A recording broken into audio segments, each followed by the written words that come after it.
And back inside the Robert J. Collins Arena for the third matchup today in our four-game quadruple header that we have for the Women's Division III National Championship Series for NJCAA. We're going to have West Georgia Tech coming in here to take on number 1 seed Ruxbury. Let's go down to the court for starting lineups.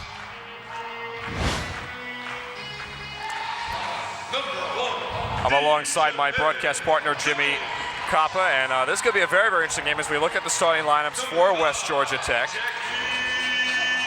And there they are. West Georgia going to start with Denia Cummings, Jackie Jones, Aisha Early, Kia Jefferson, and Sydney Clark. Kia Jefferson made a very, very good play in that last second win over Mid-Michigan last night. And now on the other side for Ruxbury. There they are. Only 6 players here this afternoon. Ty Lewis, Amariah Brown, Alyssa Stort, Rhea Newsom, and Brianna Pink-Jet are all the starting 5 for the Roxbury Community College Lady Tigers. So again, Jim, I didn't have a chance to ask you in our open, what do you expect to see in both of these games? Well, you know, Roxbury did the 1 seed, and although they only have 6 players, they play at a high tempo as well. Fatigue not an issue. Very well-conditioned team, Tim. On the other side, you have the Golden Knights of West Georgia Tech. They came off a thrilling win yesterday over Mid-Michigan Community College. That was the best game of the day. Let's see how they bounce back today in their second game of action. We'll have to see how it turns out again. West Georgia Tech beat Mid-Michigan yesterday in the closing seconds. After I mentioned in the opening, Kia Jefferson stole an inbounds pass away and beat Mid-Michigan by a final score of 68-66. Meanwhile, Roxbury comes in here after rolling over Ocean earlier yesterday in a score 86-63. Roxbury, I should say, comes out, of course, in their white uniforms with looks like orange lettering and blue trim, while West Georgia, the Knights, the Golden Knights, come in here in their black uniforms with golden lettering and white trim as well. Our officials this evening, Kevin Kresak, Terry Eckerson, Ashley Harrison, and Josh Hershush.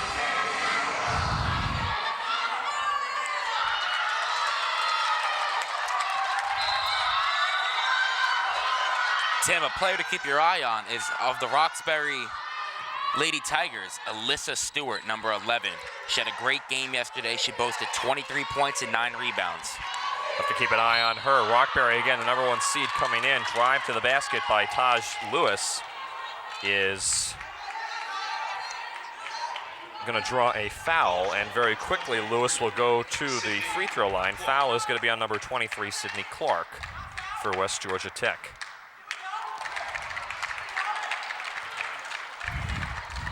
First shot rattles out for Lewis.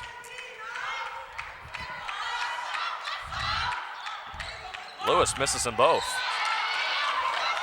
Rare miss for Lewis. She comes in here, well, I should say only shooting 53% from the free throw line, but still. Already, Tim, this has the feel of a national semifinal. The intensity's up, the benches are into it, the crowd's into it. I'm excited for this one. I think it'll be a good matchup. Ball out of bounds, last touched by Roxbury, so the Golden Knights will have another opportunity here to try to get their first points on the board. This is Jones. Gets it over to Cummings. Aisha Early, back to Cummings, shot clock violation. They did not see that clock winding down. Tim, it's worth noting here the defensive style of the Golden Knights. Full court, man-to-man pressure. They make it challenging for these guards to get across the half court.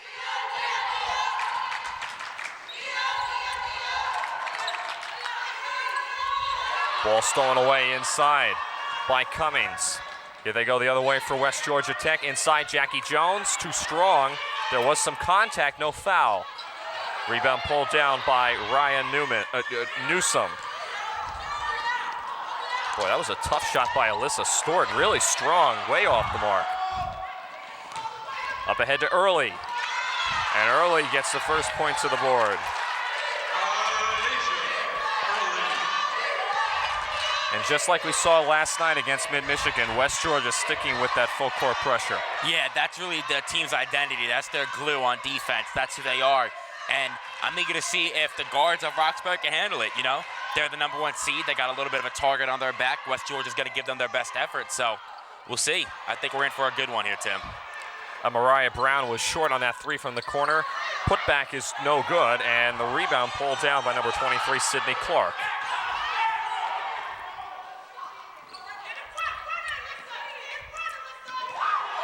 Cummings lost it, got it back, rejected away by Alyssa Stort.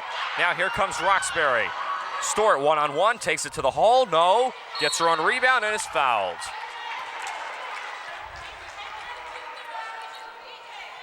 Nice individual effort there by Alyssa Stewart, Tim. She did miss the initial layup, but she followed up with her own rebound, was able to get fouled. She's going to have to earn her points the hard way, though, at the free throw line.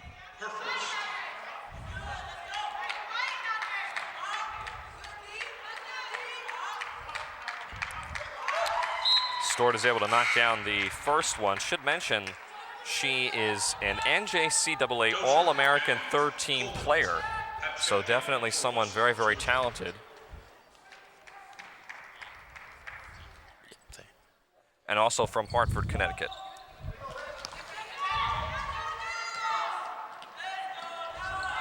It's a tie game.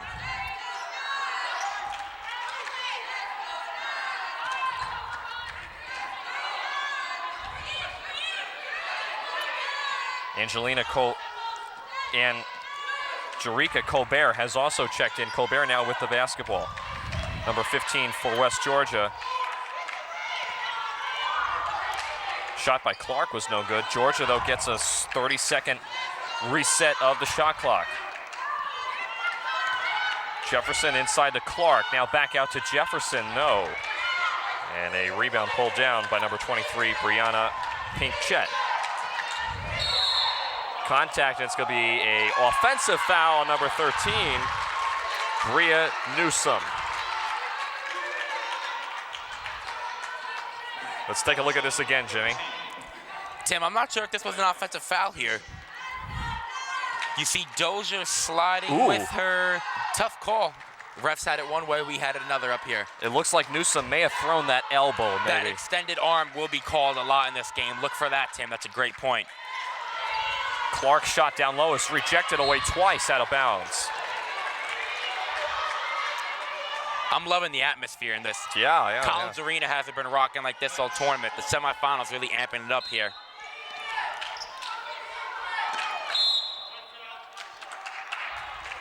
They get a foul away from the ball. It's going to be charged to Mariah Brown, actually, on Ruxbury.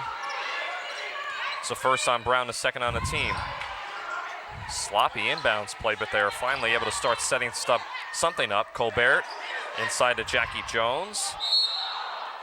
And that was some very physical play so far. Yeah, the intensity is definitely up in this game. Worth noting, Tim, the amount of substitutions the Golden Knights of West Georgia Tech will be doing as we see 3 new faces coming onto the court. As we just take a look at this last lead play as Jackie Jones goes down to the floor. But yeah, no, Jimmy, you were mentioning, I was just going to say the same thing. They have a tremendous amount of rotation, 15-player rotation, almost like hockey.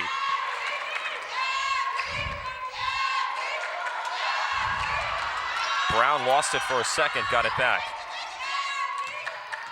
Lewis from the foul line, too strong. Number 41, Breanne Cousins is in. Colbert traveled. Kennedy Brooks, number 22, and Dominique Washington, number 24, also on the floor for West Georgia.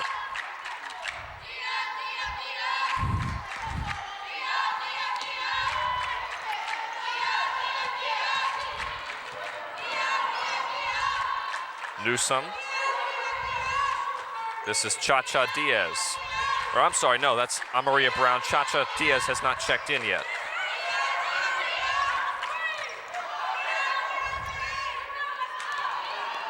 Shot doesn't go from down low on the paint, and a rebound ripped down by number 22, Kennedy Brooks.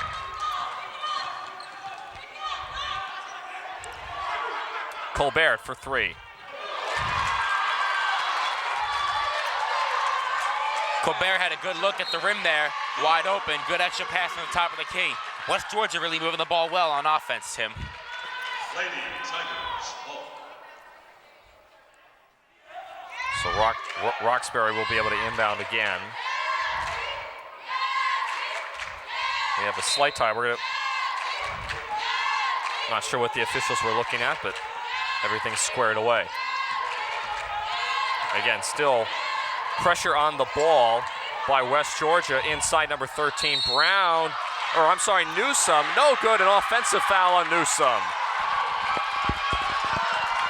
She cannot believe that call. Offensive foul on number 13. Let's take another look at this again, Jimmy. Second personal. It's gonna be an offensive foul on Newsome. I'm not I don't sure know. about that one either, Tim. That's a tough call. Washington with a jumper, in and out. Lewis able to grab the rebound for Ruxbury. That's Newsome's second foul, by the way. Team foul number 3 on the Lady Tigers. Lewis again can't get her putback to go in. Ruxbury, though, is able to control the rebound. This is Lewis again. Overthrew Alyssa Stewart.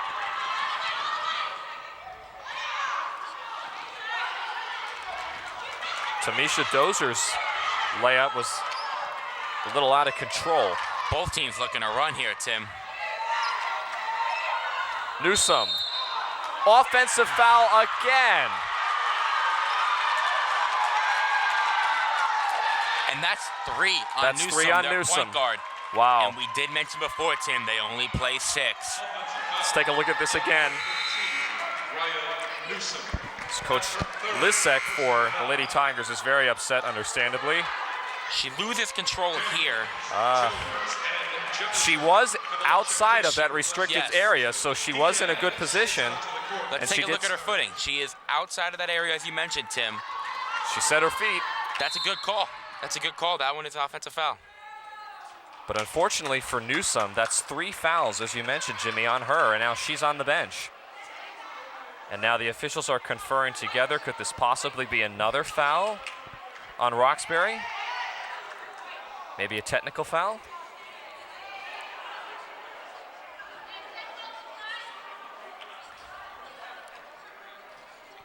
Again, Ruxbury being coached by Mark Lisek. There he is in the green, wanting to hear what exactly the problem is. This might be a technical foul, and if it is, If it's on Newsome, Has been charged to the bench of Ruxbury.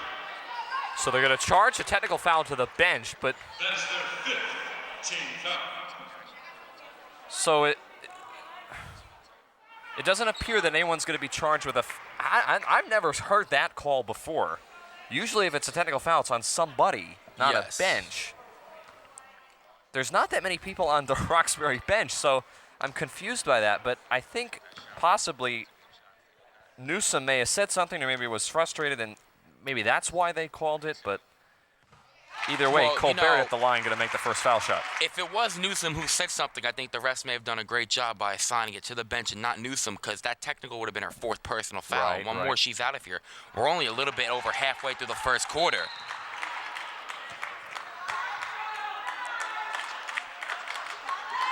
It's understandable, though, Tim. You know, the emotions running through these players' minds right now. This is a national semifinal, and they know they have folks back up in Massachusetts and Georgia watching live on NJCAA TV. That is true.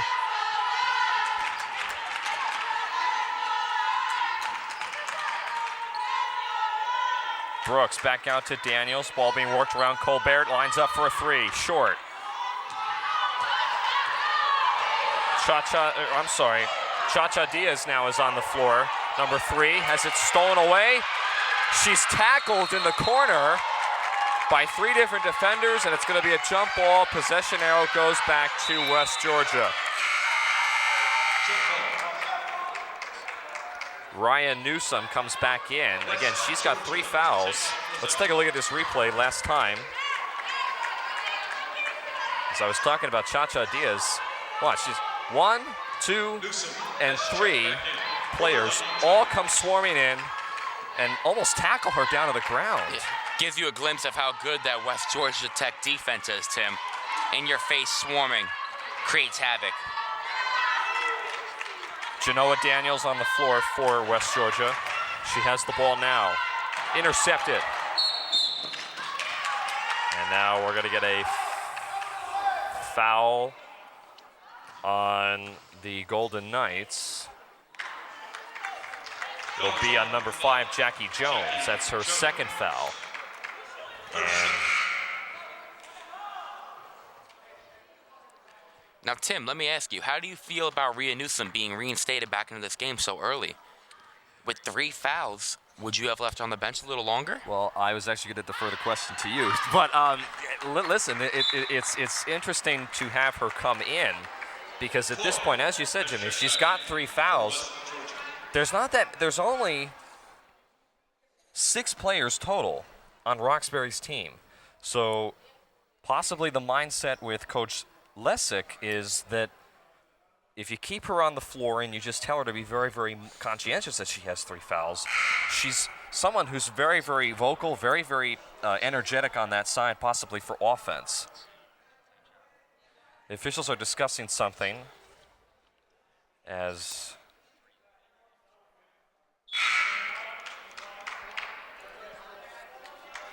number 11, Alyssa Stewart, is at the foul line. Just a couple of substitutions. Number 4, Jonah Daniels goes to the sidelines. And now we're going to have a timeout called by Ruxbury. So 3:32 remaining, 6-2. It's been all West Georgia Tech. We'll be back here to the women's national tournament after this. I joined the paralegal program at Brookdale, and I got a great base to build a career on. Now I'm working as a paralegal at Ansel Grimm & Aaron, and I love it. I'm Michelle McCarran, and I went to Brookdale for a new start. I never imagined I would find my calling. Like a lot of people, I thought community college was a backup option, a discount education. But now, I can't imagine starting anywhere else. Brookdale challenged me. I had the tools and the faculty I needed to grow, both as a student and an engineer. Today, I'm transferring to a prestigious university and finishing a fellowship at NASA. I'm Nick Sikowski, and I came to Brookdale to save money on college. I never imagined it would be the smartest move I. Back here in the Collins Arena, the officials have reversed the call on the floor. Alyssa Stewart won't be shooting fouls because West Georgia is not yet in the bonus. They only have 14 fouls. And we get a foul underneath on the Golden Knights. And now this time, Ruxbury will go to the foul line, this time with Taj Lewis. Second personal, 5th team foul. And Lewis is able to rob the first one in. It's the first points for Ruxbury in almost 5 minutes. Has checked in for West Georgia. Coach Leziak of the Roxbury Tigers took his players off the foul line, saying he has faith in Taj Lewis. She's going to make both of them. Well, apparently he didn't have enough faith. Lewis misses that second foul shot, and she stepped over the foul line sooner than the ball hit the rim. So that's a foul shot violation, lane violation. Shot wouldn't have counted even if it had gone in.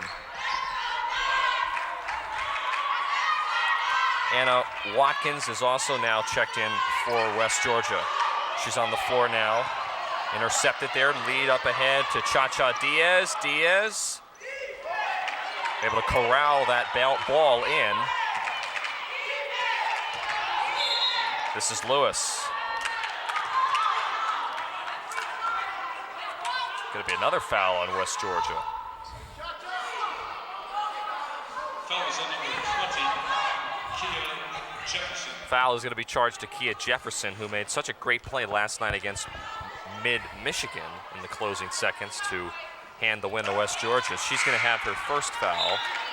Both teams are in the bonus. Brown heads back onto the court for Ruxbury. As number 21, Cummings has checked back in Tymisha for Dozier West goes to Georgia. the bench, and Jonah Daniels comes in for her for the Golden Knights. Lewis able to knock down that foul shot. It's a 2-point game, excuse me.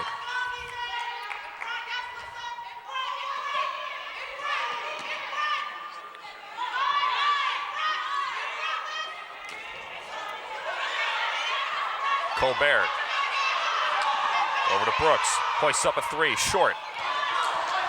Rebound pulled down by Newsom with those 3 fouls. I think this one's going to go against Cummings. Yeah. I was just about to say, that was not a whistle that Newsom wanted to hear. Again, no Lady Tigers around the free throw line for these attempts. And you're right, Jimmy, the foul is going to be on Cummings. That's her first. Newsom not able to hit the first foul shot. Was on number 1. The 5'5" sophomore from Boston, Massachusetts. Her first. Colbert goes to the bench for West Georgia. And then for her is number 10, Asia Early.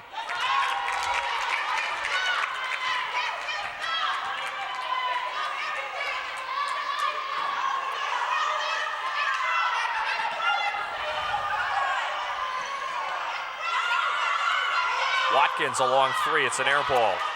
Scooped up by Diaz.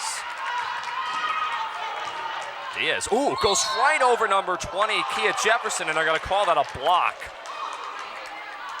Boy, did she take a hit.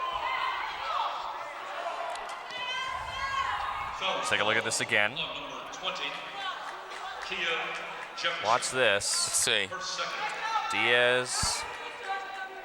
Watch Yeah, the head. that's- Wow. that's She hits a block, though. Her She, head hits the floor. That Head hits the hurt. floor hard. She Yeah. unfortunately, her feet wasn't set. She was sliding into Diaz there.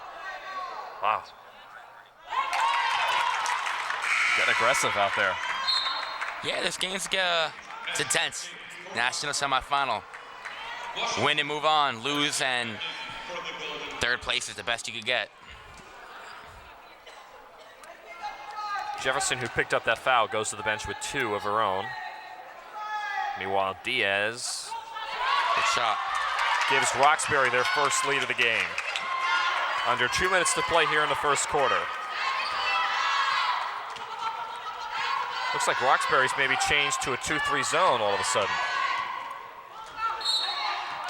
Gonna get a foul here, I believe, on Taj Lewis, who reached in on number 24, Dominique Washington.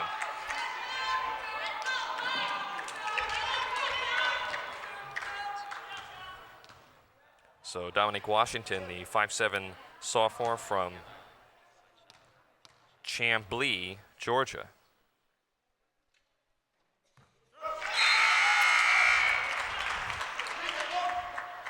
Newsom. Rhea Newsom comes back in as Taj Lewis comes out of the game for Roxbury.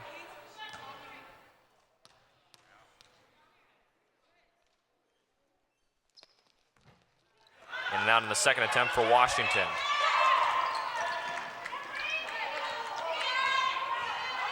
West Georgia continuing to pressure the ball as it comes up the floor. Diaz, ooh, hard hit for Kennedy Brooks. She went down to the floor, but this time they're going to call an offensive foul on Cha-Cha Diaz. Offensive foul. Let's take a look at this again. This is about the 4th hard foul that we have shown. Watch this. Number 22 Brooks sets her feet. Good call. Washington. Nice block by Alyssa Stewart, Tim. Stewart now steals it away. And we get another foul this time on Georgia. That's number 10, Asia Early. So both of these two teams committing a lot of fouls just in this first quarter. Yeah.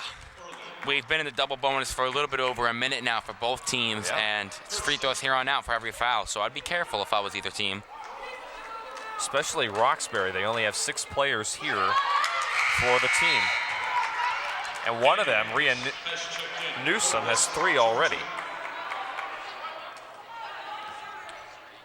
That foul on Early, that's her second. One thing that West Georgia has going for them is they have a very large bench.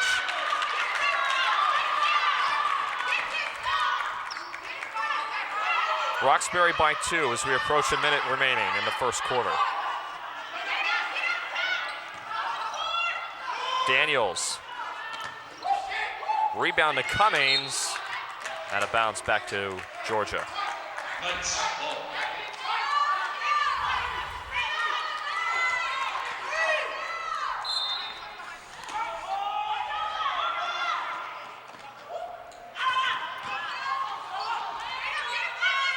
Daniels inside to Brooks.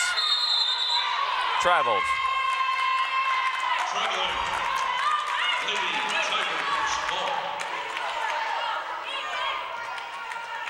You see number 41, Breanne Cousins, getting ready to check in for West Georgia. Here she comes. She comes in for Kennedy Brooks, who traveled on that last possession.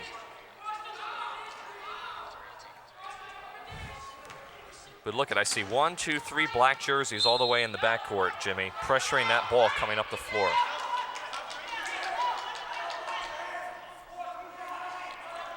Yeah, we mentioned that Golden Knights pressure, Tim. It's there. They're definitely not afraid to show it. Man-to-man, full court. It's tough to defend for 94 feet. It's asking a lot of your players when you commit so much energy on the defensive end to have enough to go back on the offensive end and try and score. But credit to Coach Kenny Edwards. He really has these girls in good shape. Nice move by Alyssa Stewart, Tim. Alyssa Stewart. And now at the other end, going to be a blocking foul called as Dominique Washington was in the paint. Foul is going to be called on Alyssa Stewart. 11, Alyssa Stewart. So that's the first on Stewart.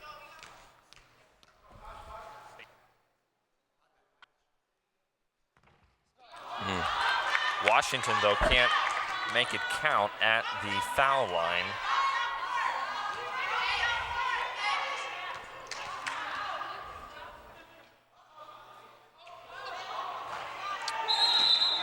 Misses both of them. And now we have some discussion possibly about a lane violation on Ruxbury. So even though Dominique Washington missed that last foul shot, it didn't count because Ruxbury moved early.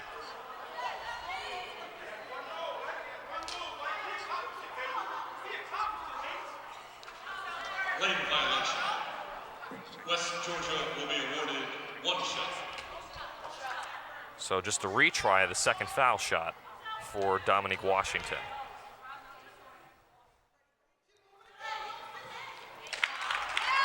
Makes 1 out of 2. If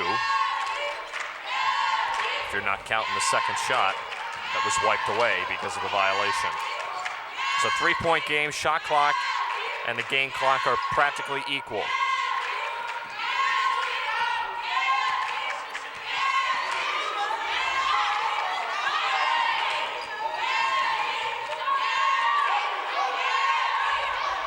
Almost ripped out of the hands. Now here's Stewart inside with 3. He's able to lay it in. And that'll do it for the end of the first quarter. So Ruxbury, despite having one of their star players, Rhea Newsom, have 3 fouls, leads at the end of quarter number 1, 13-8.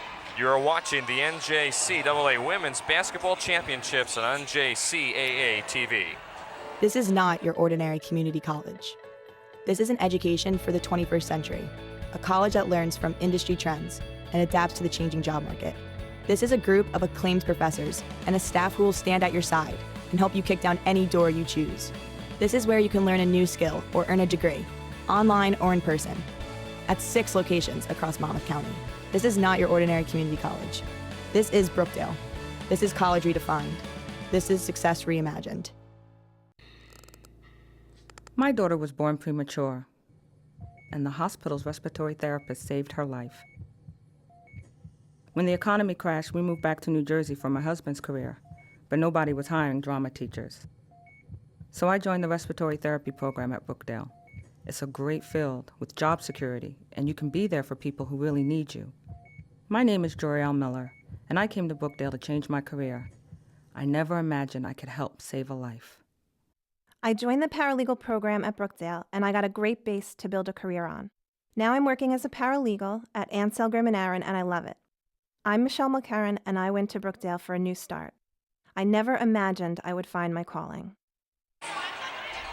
And we're back into Robert J. Collins Arena, about to get the second quarter started here for the semifinal matchup in the NJCAA Women's Division III National Championship Tournament between Ruxbury Community College, the Lady Tigers, and the West Georgia Technical College Golden Knights.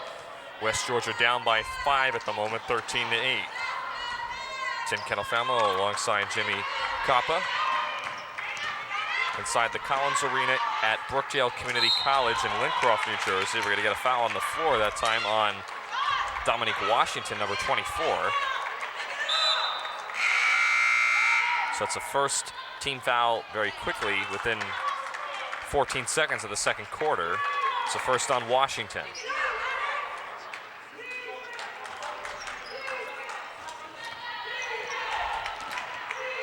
So here's Amariah Brown. Stewart trapped at midcourt. Is able to save it over to Brown. Here is Lewis inside, and Lewis with a nice layup. Colbert back on the floor for Roxbury, as well as Cummings, Dozier, and Daniels, who saved it out of bounds but threw it to the wrong player. Here is Brown. No good on that layup. Ball tipped around underneath, and it's taken away by West Georgia. Up ahead all alone to Cummings, who misses the layup. Now racing the other way is Pinkchet, and Pinkchet is fouled.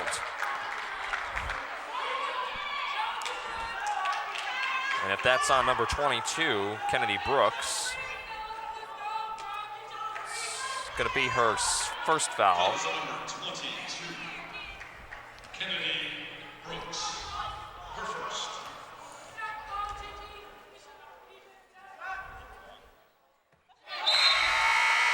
So Pinkchet makes the first foul shot. We remind you, fans, that you can follow the action of the 2016 NJCAA Men's and Women's Basketball Championships live on NJCAA TV. Just go to njcaatv.com to view live and archived video of each game. Relive all the exciting plays and championship moments by going to njcaatv.com. Pinkchet's no good on the second foul shot, and after a couple of opportunities with offensive rebounds, the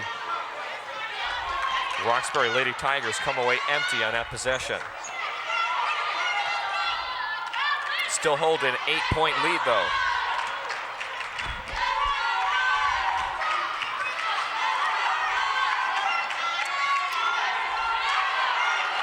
Dozier with 5 on the shot clock, stolen away.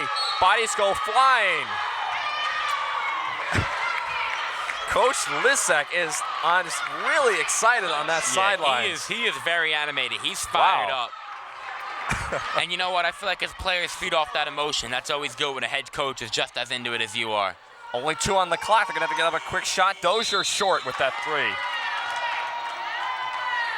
3. Good defense by the Lady Tigers, Tim.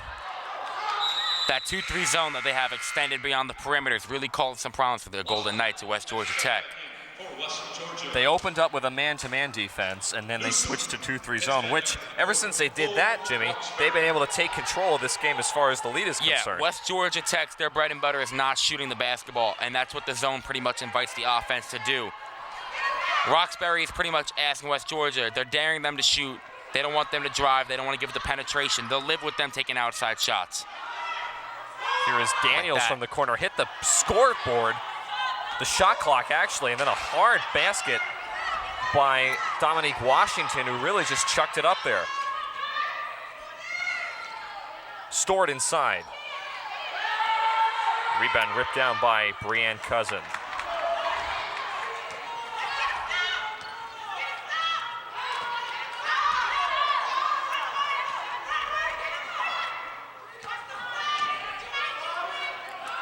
Cousin inside out to Colbert. Drives inside, reverse, good, with two hands. That was nice ball movement that time in the half-court set. Got it to Colbert on the wing. She was able to make one hesitation move and go to the rim. Roxbury's got to get it over. Might be a, yeah, just as I said that. Nice play by Dominique Washington, number 24, to poke it away and force Roxbury to be called for a 10-second backcourt violation. And Tim, there's an example of that Golden Knights stifling full-court pressure we showed.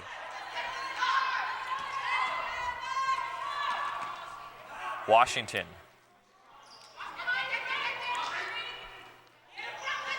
West Georgia making sure everyone touches it. Cousins is rejected inside.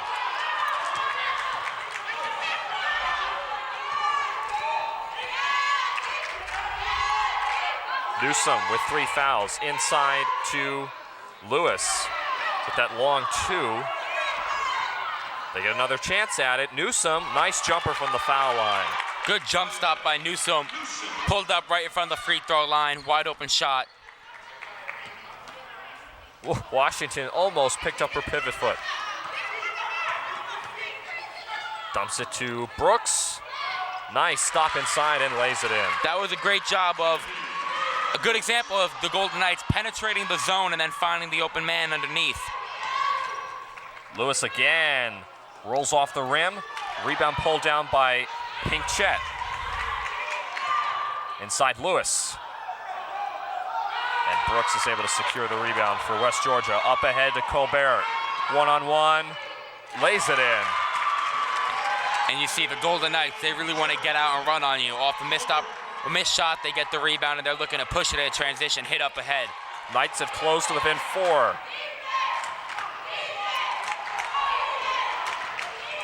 Newsom rejected inside, puts it, well, tried to, I think, pass it to Lewis, but it rolled out of bounds, last touched by Lewis. And West Georgia now is going to use this opportunity to take a timeout to discuss things. 18-14, 5:35 remaining, back to the Collins Arena for the semifinal match after this. Like a lot of people, I thought community college was a backup option, a discount education. But now, I can't imagine starting anywhere else. Brookdale challenged me. I had the tools and the faculty I needed to grow, both as a student and an engineer. Today, I'm transferring to a prestigious university and finishing a fellowship at NASA. I'm Nick Sikowski, and I came to Brookdale to save money on college. I never imagined it would be the smartest move I ever. Back here in the Collins Arena for the NJCAA Division III Women's National Championship semifinal round between Roxbury Community College and West Georgia. Roxbury currently leads 18-14. We're about halfway through the second quarter. And after about 15 minutes of play, it's really either team's game at this point. Dozier. West Georgia's on a little bit of a run here, though. That bucket by Dozier brings them within 2.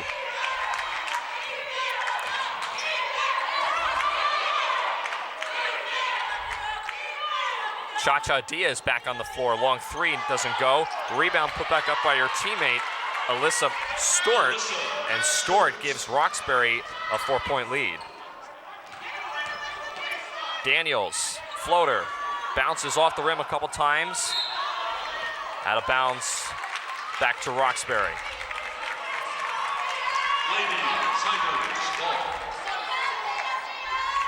There's a look at that very large bench for West Georgia.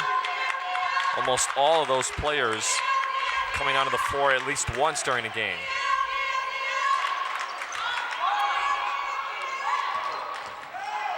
Inside drive by Stewart, in and out. Gets her own rebound, fouled. She was fouled by a new player on the floor for West Georgia, Alexis Henderson. And that's definitely not the way Henderson wanted to open that one up as she commits the foul. Third on West Georgia.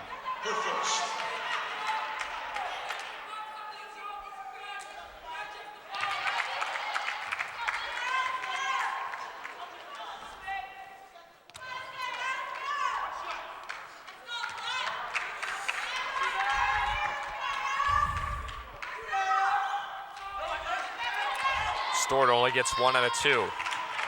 Still a 5-point lead, though, for Ruxbury.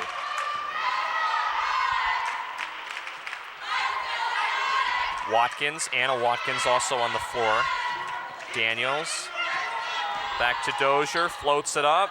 Again, she just cannot get that floater shot to go down so far this evening. Rejected away inside by number 11, Stewart. Now stolen back away by Colbert, blocked from behind.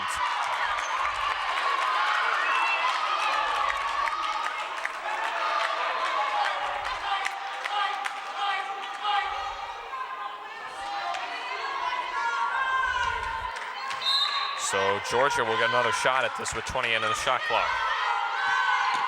Stolen away, flipped to Pinchette. And here comes Ruxbury. Cha-Cha Diaz. Nice form on that jumper, but she's not able to convert on it. Out of bounds to Ruxbury. Quick substitution. You see number 1, Taj Lewis, coming back in for Alyssa Stewart. Lewis heads back onto the court for Ruxbury. As Cha-Cha Diaz will inbound.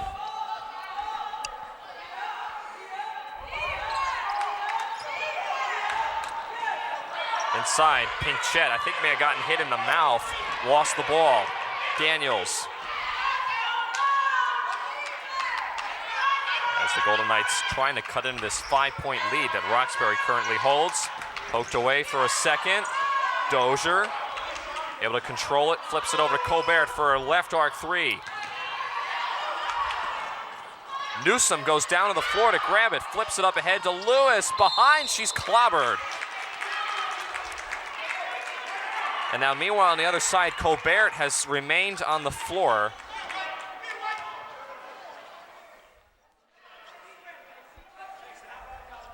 I didn't see what happened to Colbert, but I think maybe she got hit in the head. See, that's Coach Edwards. Let's take a look at what happens to Colbert. She looks like she's going to be able to walk up of her own power. Okay, at that, okay, she gets hit right in the side by number 13, Newsom. Great effort by Colbert, though, going on the floor, diving on the floor, showing her passion. She wanted to get that ball. She wanted that extra possession for her team. I think she just got her breath knocked out of her, maybe.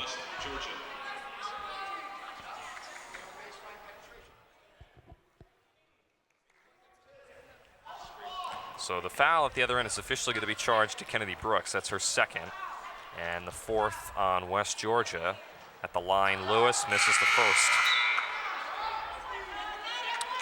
Daniels comes out, Washington comes in for the Golden Knights. Head coach Kenny Edwards continuing to stick with that full court rotation, and another lane violation on Taj Lewis. It's the second time we've seen that on her. She knows she missed it right away. She was eager to go get that rebound.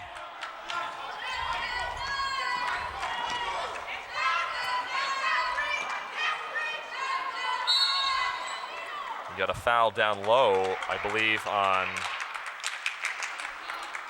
No, it's going to be an offensive foul on number 22, Kennedy Brooks. Fouls on number 22. There was some contact between Brooks and Pinchette.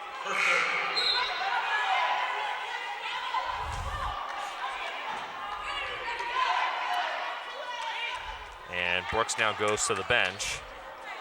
Coming in for her cousin. Jackie Jones also on the floor for West Georgia. Can barely keep up with all these substitutions because they happen so quickly. Lewis, Pinchette. Spinning inside, Lewis, no, and a rebound, Jackie Jones, who came off the bench but threw it away, intercepted by Brown.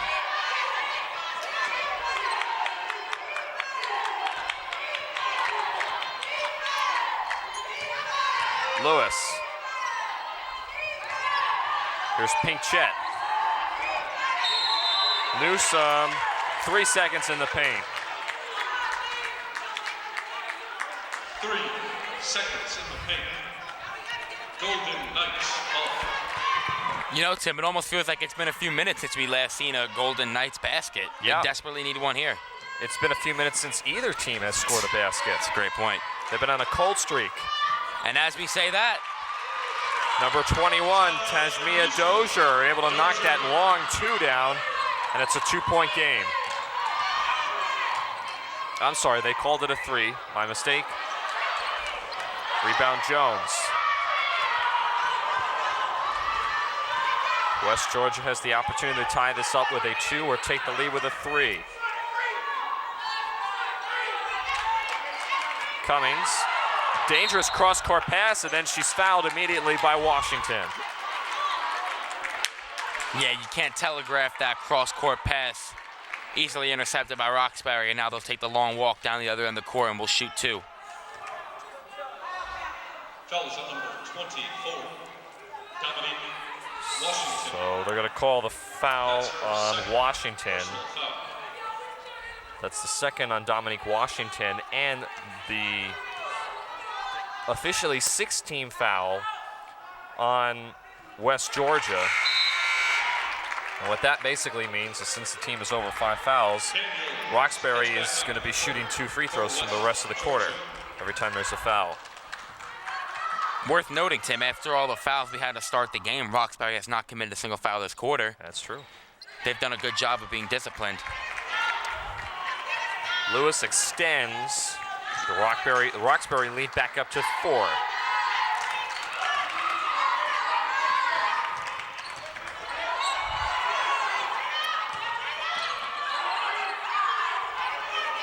Washington, Cousins fell down in the lane, over to Daniels for a 3. But another offensive rebound by Dozier, back up with it, no. Jones, another opportunity, and she's fouled. The thing that's tough about a zone is always rebounding out of it. You're allowing the opposing team to take deep shots, and as a result, there's a lot of long rebounds. If you don't get a body on the girls who are crashing in, it's going to be tough to box out and get a rebound.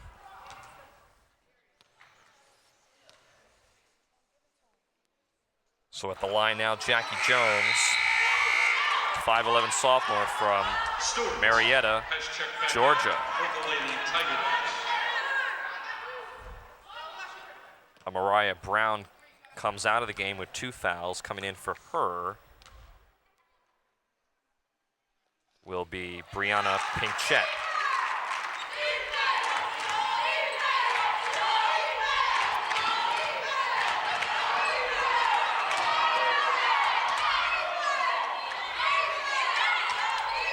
Approaching a minute before halftime. Game still could go either way. Very tight matchup as that shot inside by Lewis is off the mark.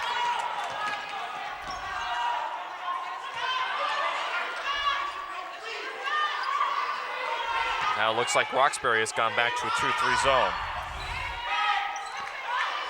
Dozier comes off on the roll and is able to hit the floater at the lane. Good penetration by Dozier. She's found a little bit of space inside the paint, threw it up. Here's Alyssa Stort. But her teammate Lewis goes up with another rebound. Stort again, another third chance opportunity, and is able to make it count. Alyssa Stewart. Daniels.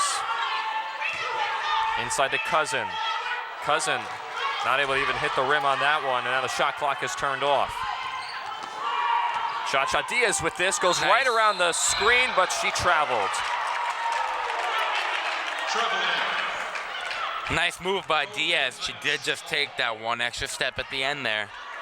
Number I'm not 21. even sure it was necessary. I think with the Euro step, she got around her defender, and I think she could have just tried to lay it up.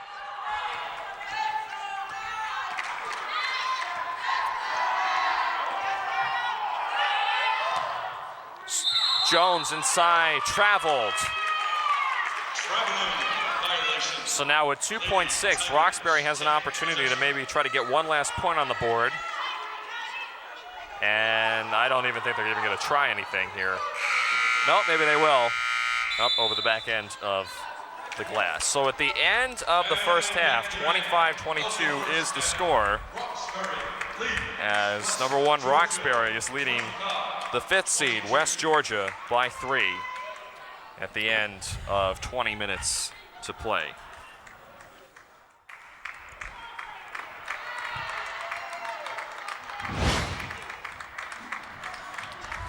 So again, back inside the Collins Arena, Tim Kenofamo alongside Jimmy Coppa. And again, Jimmy, really at this point, the game could go either way, although I would have to give the advantage to Ruxbury just with how they've been able to execute on offense.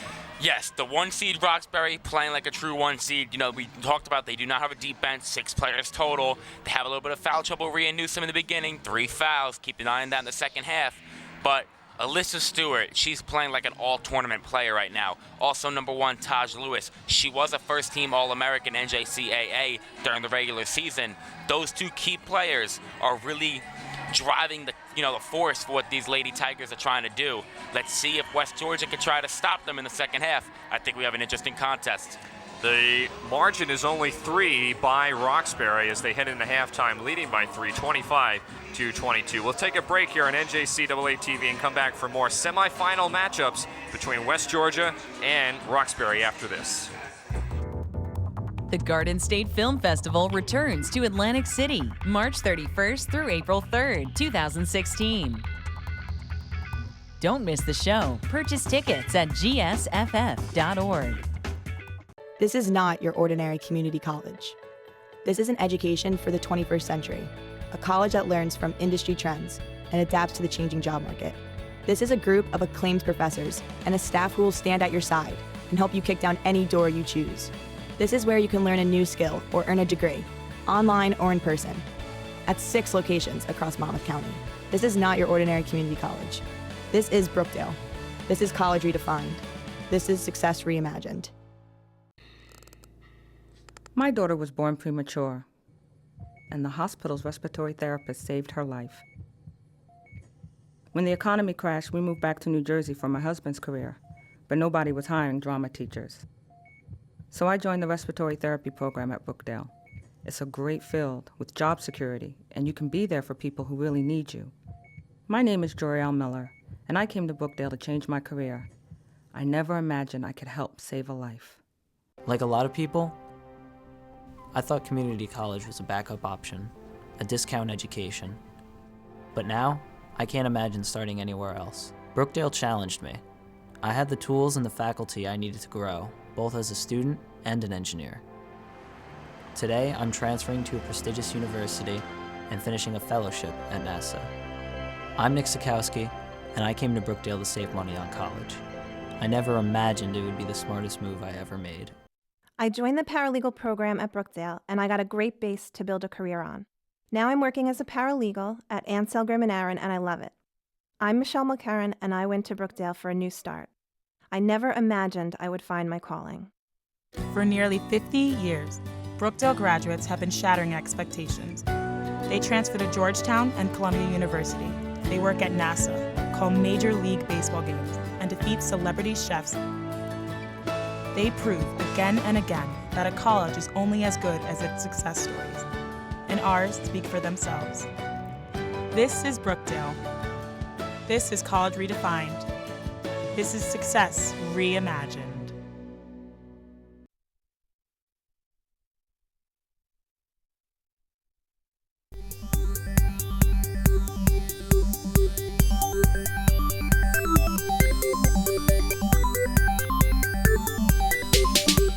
I'm a bit of an introvert.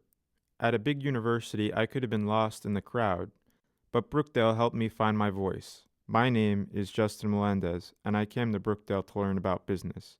I never imagined I'd learn so much about myself.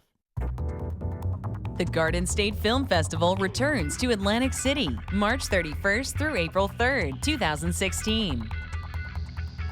Don't miss the show. Purchase tickets at gsff.org.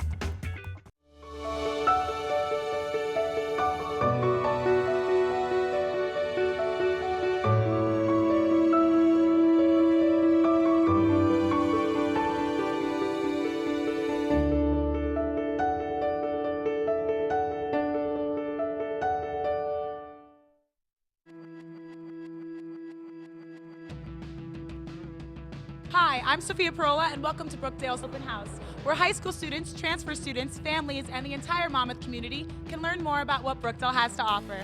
Let's go check it out.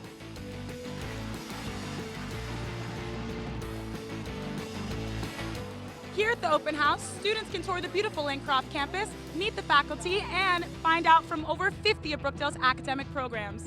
Students can also leave here with tons of information, including how to apply to Brookdale, clubs and activities, financial aid opportunities, and job training for future career planning. In addition, students can also see how easy it is to transfer to a four-year college after Brookdale. To learn more about the open house or Brookdale Community College, log on to our website at brookdalecc.edu. I'm Sophia Parola. Thanks for watching Brookdale Television. For nearly 50 years, Brookdale graduates have been shattering expectations.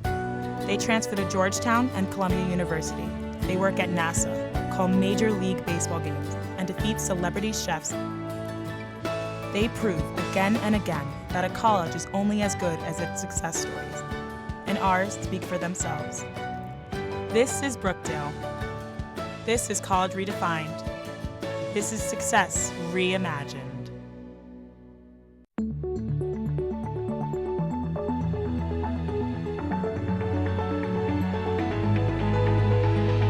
Sitting with someone one-on-one in a no-stress environment, that is how you learn how to do math. And Brookdale offers that with 6 full-time members that sit around the perimeter of the room. You come to them with your math or your test review questions, and they'll sit and they'll answer it with you. If you don't have your book with you, you can check out your book. And for most of the courses, about 90% of them, we also have the solutions manual.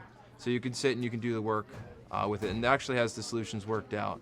There's a computer lab that we have that has all the software that you would need to complete any of the math courses here at Brookdale, whether it's statistics with Minitab or Maple Derive for your calc course. There's 2 quiet rooms that are usually open that you're free to use. It's across from where the faculty have their offices. You can, be a part of the math department very easily. So it's a great place to come and do your work in small groups. Math Lab is open 6 days a week, and all the hours are available on the site.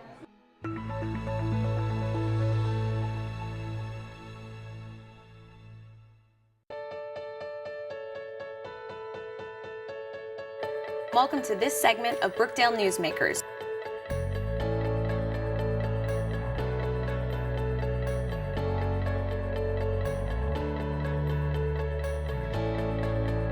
Hi, my name is Amy Ferris. Welcome to the Brookdale Visiting Artist Program.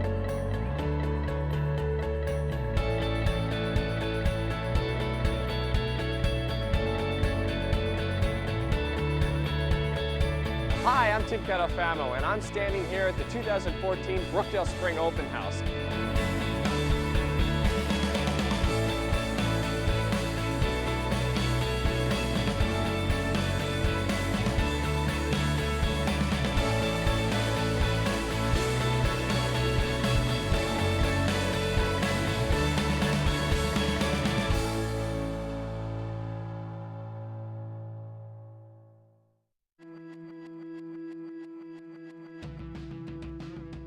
Hi, I'm Sophia Parola, and welcome to Brookdale's Open House, where high school students, transfer students, families, and the entire Monmouth community can learn more about what Brookdale has to offer. Let's go check it out.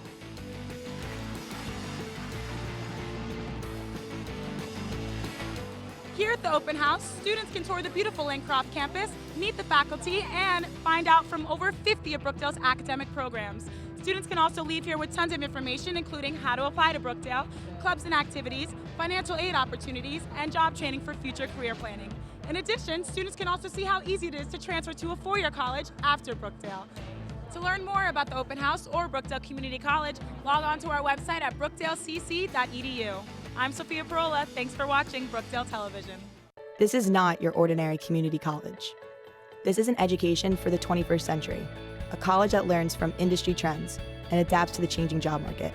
This is a group of acclaimed professors and a staff who will stand at your side and help you kick down any door you choose. This is where you can learn a new skill or earn a degree, online or in person, at 6 locations across Monmouth County. This is not your ordinary community college. This is Brookdale. This is College Redefined. This is Success Reimagined. Having trouble declaring a major? Or do you have a degree and don't know exactly what to do with it yet? Well, look no further, because the Major Fair is here for you. Hi, I'm Sophia Parola, and welcome to Brookdale's second annual Major Fair, where students can explore various academic options, find out what jobs are in their field of study, and talk with department representatives who can assist them in the decision-making process.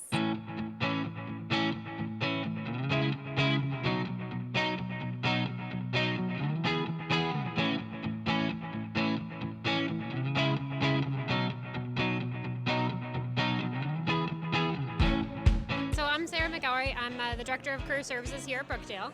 And today we're at the Major Exploration Fair to help students learn more about what they can do in certain careers, what they can do with their majors, and then also to talk about all the hands-on learning opportunities that we offer. We do have a great online job and internship database that every student is able to register for and utilize. Has hundreds of employers and jobs in there right now and internships, so great resource. We have a lot of good resources. There's a lot of great tables here. The faculty are here representing their majors. So I think this is a great way for them to be introduced to it. And then it takes a little bit of research, and students are always able to come and talk to anyone in career services about their careers and their majors as well. I'm Joe Verone. I'm a professor in the English department here at Brookdale. So how do you think that the English department can connect with prospective students at the Major Fair? Oh, the Major Fair I think is great. Students don't usually think of English as a career option, and I think it's nice in an informal setting like this to just have people come around, say hi, meet like real human beings behind a table. So it's really an effective way for us to kind of reach out to students. I'm Professor Schaefer, and I am from the Business Management Department. I'm representing business, economics, accounting, etc. So it kind of gives them an idea of all the variety of things that you can do out there in the business world. We kind of give them a direction and a path in which they can take to be successful and profitable and produce and give to the economy as a whole. It's my first time at the event, and there's a lot of students here, and I'm getting a lot of questions, so I really think it's a good idea, and they're interested. I'm junior, my major is communications and minor in business. This whole fair is beneficial to anybody who wants to graduate and succeed in life. I want to pursue my my career, because being here and like talking to my professors, I feel like I owe it to my professors to at least go out and do good, because they take their time to teach you, and the school takes their time to put up these fairs. So why not actually like take the information you learn and use it and come back one day and say, hey, I did this. So my name is Joe Walsh. I'm the Assistant Director of Off-Campus Programs for Rutgers University, and I'm here today representing the Rutgers-Brookdale Partnership. We're very glad to be here. Rutgers has been partnered with Brookdale since 1998. One of the hardest things we've had in terms of recruiting is that a large number of Brookdale students still don't know we're here. So this is a way to be visible out in front of students, just in their daily lives without being too intrusive. And we understand not everyone's going to come to Rutgers University, but since we have a special partnership with Brookdale, we want to be wherever Brookdale students are, let them know that we want them to think of themselves as Rutgers students now, and to make the transition and the transfer as seamless as possible. A lot of times we focus our energy with the academic departments on selling Brookdale to incoming students, and then we have students here who might be questioning their degree choices. This is a way for current Brookdale students to learn more about what's offered at Brookdale, what they could do with a specific program of study, and just a little bit more information about what's happening here. Well, that's a wrap. It sounds like the Major Fair was a major success. To learn more about what Brookdale has to offer, visit our website at brookdalecc.edu. I'm Sophia Parola. Thanks for watching.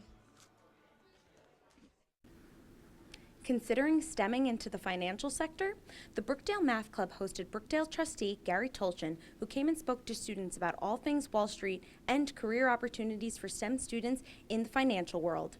That could be the difference between you staying in that company and you not staying in that company.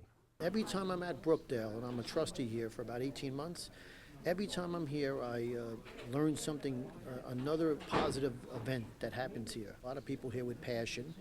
They wanted to ask questions, and I think there's a big future for these young adults here. And I love coming here, and I love to go on events because I learn something new every time I'm here. And the professor, what a job he did, because he was in the stock market, so he helped me out a lot, and he was just as passionate as I was. So hopefully sometime in a STEM degree, whatever it might be, whatever avenue they take, they will have a future with it. I thought it was really informative to really tell people in the STEM field how we could express ourselves not only in technology, engineering, math, science, and all that, but also into the business field of, doing some type of quantitative work in finance and such. It's interesting to see how we could, have a different angle on not only what we do as a major, but, if we have other interests. If you have a passion for what you want to do, whatever it might be, it won't be a job. It'll be a career that you love. And hopefully everyone comes out here and they could figure it out. And if they have any questions, they could always email the professor, and he could let me know if they have any other questions. For more information, you can log on to brookdalecc.edu. I'm Laura Vetter. Thanks for joining us on Brookdale Television. Okay, back inside the Collins Arena, Tim Califano alongside Jimmy Kappa. And again, this is a very, very tight match. We're going to go down to the court very quickly.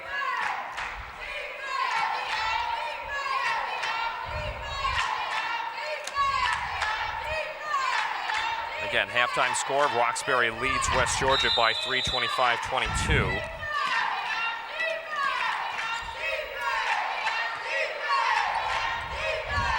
Teams have switched sides, back underway. And we have... I don't believe the clock started, Tim. I think that's the issue. Oh, maybe that's why. Is there going to be maybe a 5-second runoff?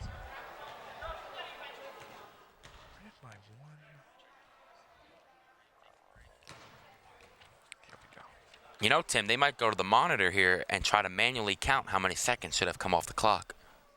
And maybe use our replay box down there. Terry Eckerson. If they do go to the monitor, it'd be great use of this perfect production being put on by Brookdale Television. That is really great true, job yeah. by all the cameramen and behind the scenes in the control room.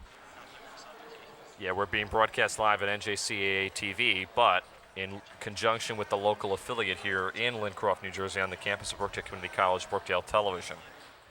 So they're not going to the replay box, which I was just about to say Terry Eckerson is our official that's at the replay box, but they're instead talking to the scores table. Now, they've taken 4 seconds off of the game clock here, so instead of showing 10 minutes exactly, it's 9:56. So this is kind of just like an extra couple of minutes for both of these teams to discuss a couple of options of how they want to run this second half. And Jim, I didn't get a chance to ask you, what do you expect out of these two teams in the second half while we have this moment? Well, something has to give, Tim. Yeah. 25-22 at halftime. Both these teams average well over 60 points per game. So what's going to give? Who's going to get back to their identity? Who's going to put that ball in the basket? I think we're going to have a good half, though, Tim. I'm excited. Who do you like, though, between the two of them? If I had to pick right now, I'm going to go Ruxbury. I think Alyssa Stewart and Taj Lewis is just a 1-2 punch that's really tough. They're the 1 seed for a reason. Only 2 losses on the year. They have that winning taste in their mouth. All right, so but I can't Jimmy. count out West Georgia Tech because the depth and the pressure they apply, it's serious. And they have a full bench, which is something that Ruxbury, if they run into foul trouble, Yes. may not. For those of you just joining us, Ruxbury only has 6 players at this tournament. And Newsom, who's on the floor right now, who fell down hard after being fouled, she has 3 fouls. And they only have 6 players, so you do the math, folks. That foul will be on Cummings. That's the first foul on Cummings here in the second half. All right, so here we go. After about 2 minutes of just kind of fooling around, now we're back actually underway.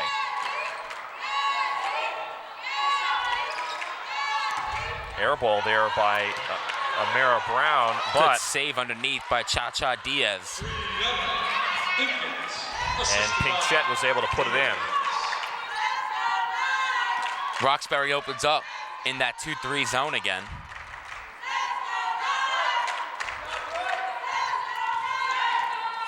Early drives inside with the right hand, lays it in. It's down to a 3-point lead for Ruxbury. West Georgia continues with this full court pressure. Newsom, too strong. Back up with it, though, is her teammate, number 11, Alyssa Stewart. Ball rolls out of bounds.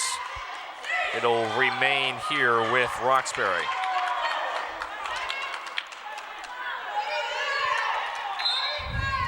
Fresh 30 on the clock. Here's Pinkett. A little too hard off the back rim. Now poked away by Alyssa Stewart.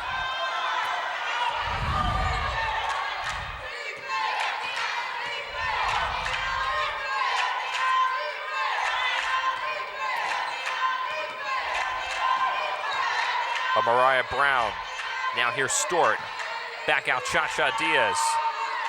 It's a 2 if she makes it. Long rebound to Pinkett, and Pinkett is fouled.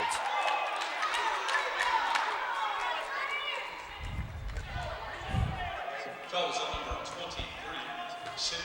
They'll call the foul on foul on Sidney Clark. That's Clark's third foul, the second team foul for West Georgia. And Pinchette is not able to convert on the first foul. Heads back into the game for the Golden Knights. Pinchette, the 5'10" freshman from Gambrills, Maryland. Misses them both. And a rebound to Kennedy Brooks.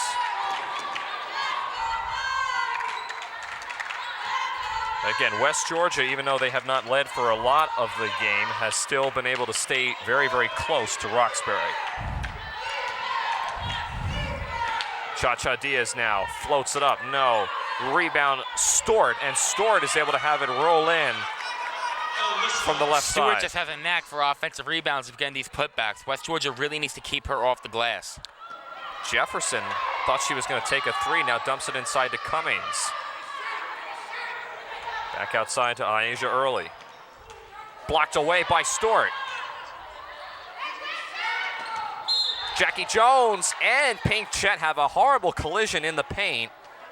And Pinchette still remains down on the floor. Now she's going to help herself up under her own power. Cha-Cha Diaz, her third. Lewis has checked back in for Ruxbury. Tim, Cha-Cha Diaz has picked up her third foul. Worth noting. So Diaz checks out of the game with that third foul. And coming in for her is Rhea Newsom. Dozier now back over to Early.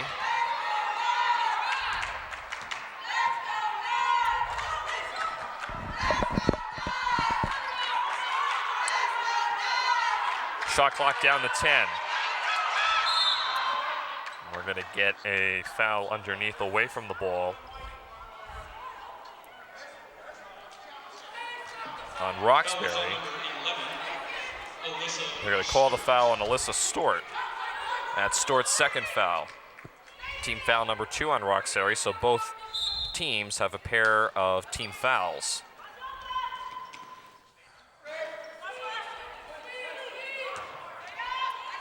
Jones pulls up for a jumper, short, and last touch by West Georgia. Tigers ball. Cousin heads back onto the court for West Georgia.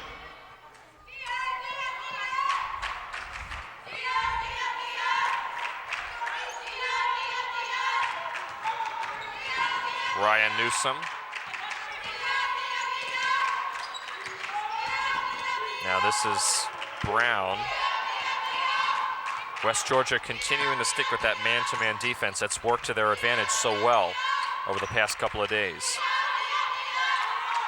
Lewis inside to Stewart. Nice move.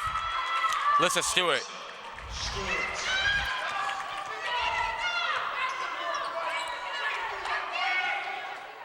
Early now, dumps it inside to Jackie Jones, and Stewart rips the rebound down, literally. Newsom gonna go coast to coast, keep it herself with contact, makes the layup. And Ruxbury has quickly and quietly opened up a 9-point lead. This is a big possession for the Golden Knights at West Georgia Tech. They need to get something here. They need an answer. That three from the corner by Dozier doesn't fall. Here is Early with a second chance opportunity. Golden Knights come away empty. Here is Lewis, and Lewis with the left-hand layup. Ruxbury has their first double-digit lead of the game at 35-24. Timeout, Coach Edwards for West Georgia. It's going to be a 30-second timeout, so we'll keep it here. It's a very, very brief timeout. Have both checked in for West Georgia. So during this timeout, fans, will remind you that Spalding is proud to be the official basketball of the National Junior College Athletic Association. Spalding's TF1000 Legacy Ball is used exclusively at all NJCAA basketball championships, and the NJCAA thanks Spalding for their continued support. Spalding true to the game.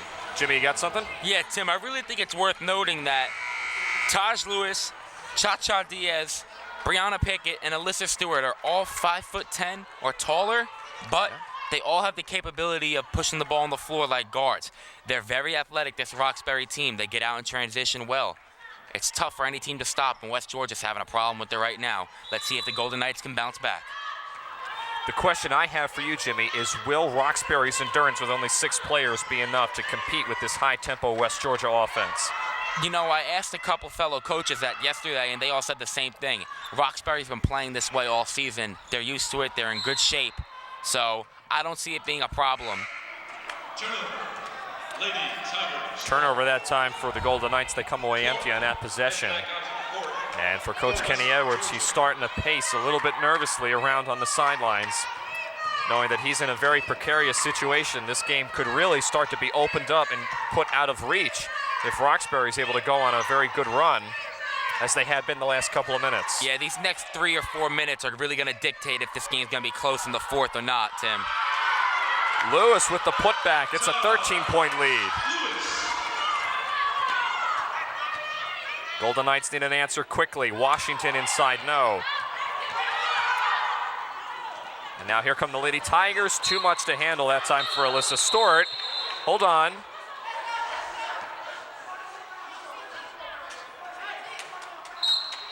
No, it's actually going to stay here with Roxbury. Wow. I think that was the right call. I believe that ball went off a Dozier at the last second, right before it went out of bounds. So Roxbury will have another shot at it with 25 on the shot clock. You see a very animated Kenny Edwards on the sideline for West Georgia Tech. He is not happy with how his team has come out and played so far this second half. West Georgia was only down by 3 at halftime, 25-22, but now they find themselves only scoring 2 points the entire quarter, as you see Rhea Newsom inside, going to be fouled and will go to the line. Fellas on number 21, Tynisha Dozier. Yeah, since halftime, Roxbury has gone on a 12-2 run and has been able to open themselves up a 13-point lead.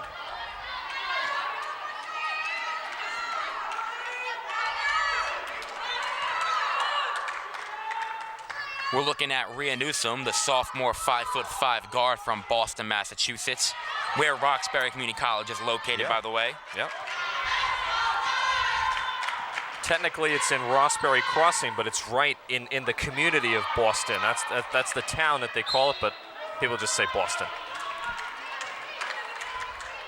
That's probably too much information.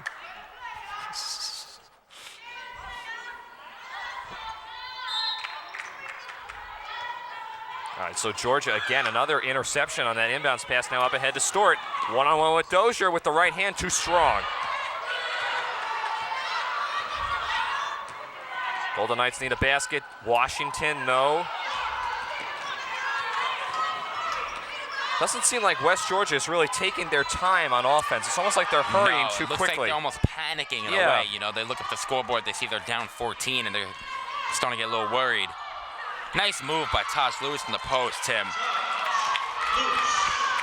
Lead continues to grow. It's 16. Colbert for a 3. Front rim, no good. Stewart fighting for the rebound, secures it away from Kennedy Brooks.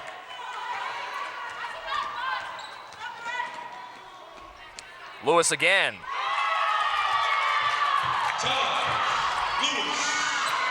And this game is quickly starting to turn ugly for West Georgia after such a promising first half. Tim, they're just not scoring on this end. As I say that, they get 2 from Washington. Dominic Washington. Now we're going to get a whistle on the floor. I think it has to do with just substitutions.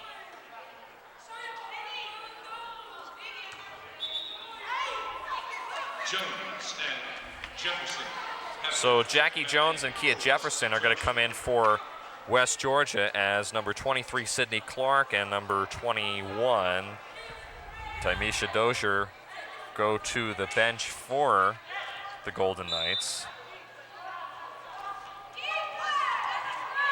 But you said it, Jimmy, they're just not making their shots. Foul again, this time on number 24, Dominique Washington, who bumped into Taj Lewis.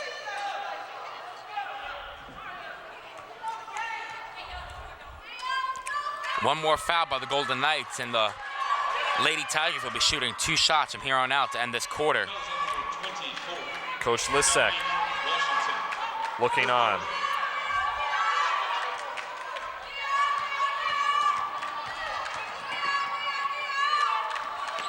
Pink Chet.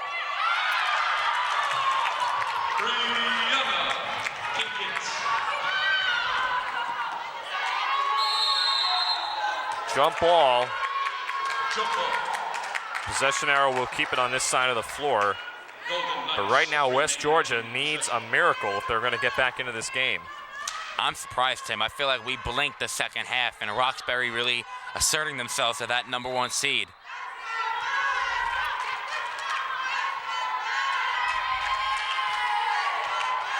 West Georgia needs some time. And again, there's still one more quarter coming after this, but they need to start putting some points on the board and getting some stops on defense.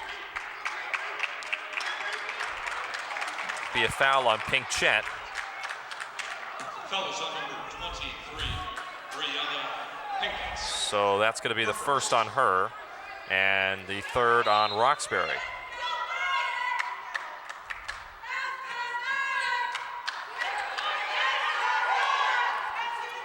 That was Brooks double teamed in the corner and stolen away.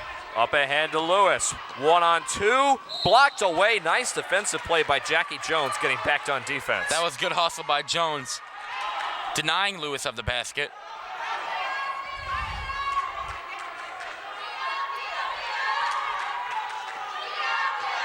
So again, Ruxbury will try to add to their lead on this possession. 26 on the shot clock.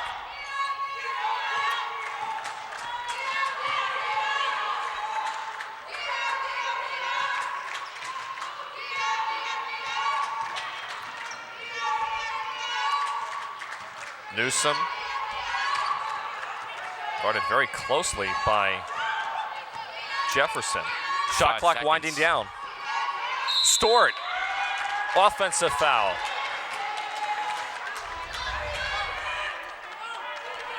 She went over number 22, Kennedy Brooks. Offensive foul on number 11, Alyssa Stewart. So that is the third foul on Stewart. And she's going to go to the sidelines for Ruxbury. So now Stewart has 3 fouls. We already talked about Newsom having 3 fouls. That could come into bite Ruxbury if West Georgia is able to play that to their advantage. Foul on the floor underneath the basket on the Lady Tigers. Foul is called on number 23. It's going to be called on Sydney Clark. That's her second. Second personal and Ruxbury's 5th team foul. And now the officials are going to the scores table. I think they just want an official count of the team fouls, and they're just conferring. Ruxbury has got 5, so now West Georgia will be shooting 2 foul shots every time there's a foul on the floor for the remainder of the quarter. West Georgia as a team only shooting 57% from the free throw line this year, which is not a great number, and right now they need those points with the clock stopped. Only 1 out of 2.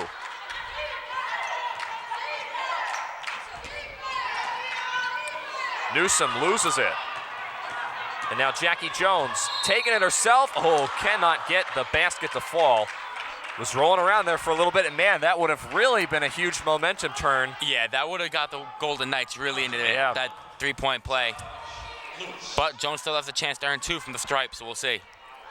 And again, the key with the clock stopped, because you really have to start to think about that. We only have another 10-minute quarter after this.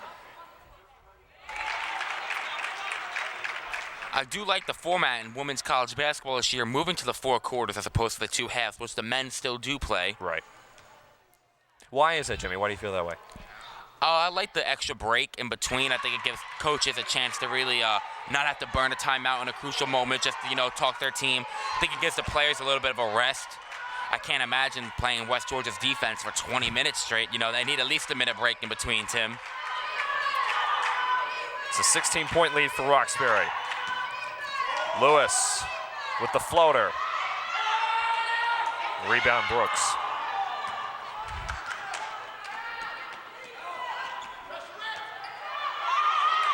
Colbert. Jefferson now back to Colbert.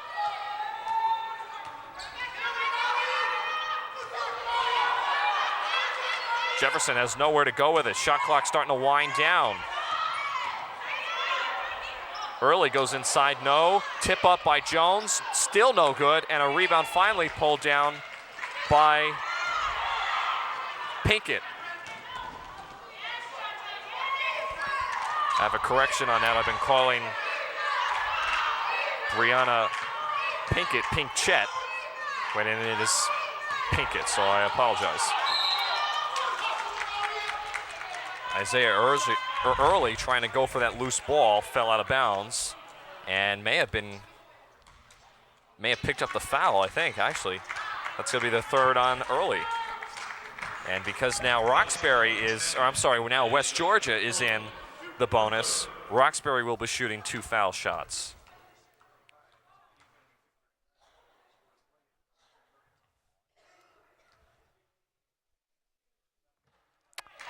She rattles in the first one. Again, Mariah Brown, the 5'4" sophomore from Hartford, Connecticut. Ryan Newsom goes to the bench for a quick breather.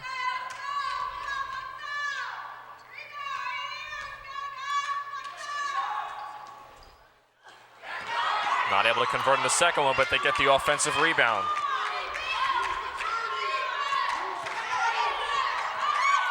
West Georgia starting to trap now, Tim. They're doubling on the corner. Might be one of their only options at this point. Yeah, time is not their friend right now. That might be a walk. Yeah. They got it. Get caught by the ref. That was Taj Lewis there with the violation. Turnover for Ruxbury.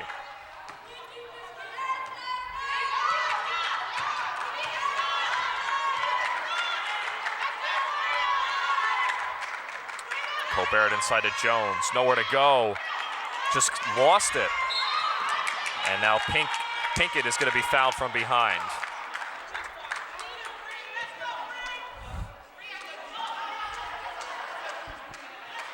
Foul is on number 5, Jackie Jones. Her third. Jones for West Georgia picks up the personal foul. It's the third on her. Again, we still have another quarter to go after this. And an out for Pinkett.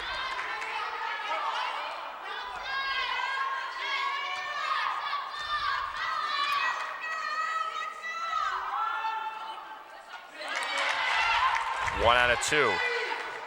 It's an 18-point lead.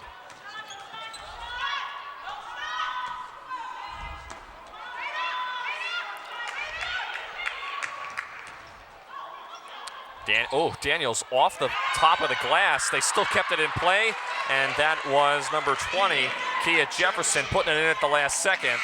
And that'll do it for the third quarter. So at the end of 3, it's 47-31. What a turnaround from the halftime score of 25-22. Roxbury rolling over West Georgia at the moment. We'll take a break. You are watching the NJCAA Women's Basketball Championship here on NJCAA TV. Like a lot of people, I thought community college was a backup option, a discount education.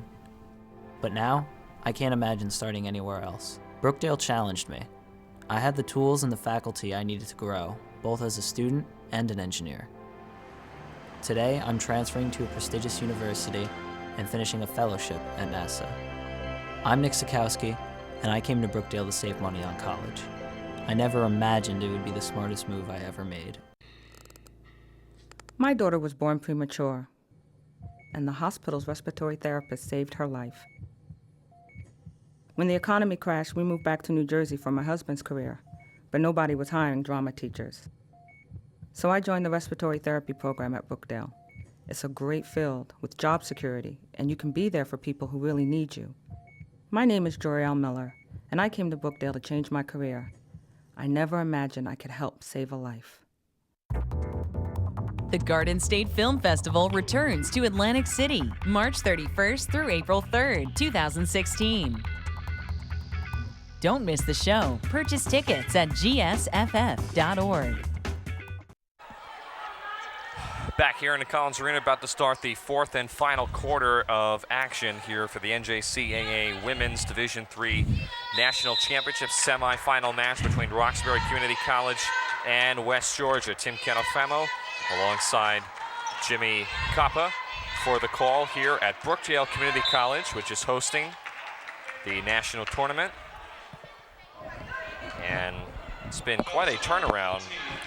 At the end of the half, I should say at halftime rather, Ruxbury had a 3-point lead, 25-22 over West Georgia. At the end of quarter number 3, it's 47-31. So Ruxbury definitely had a very dominant third quarter.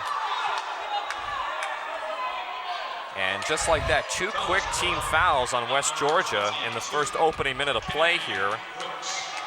That last foul on Kennedy Brooks, that's her 4th.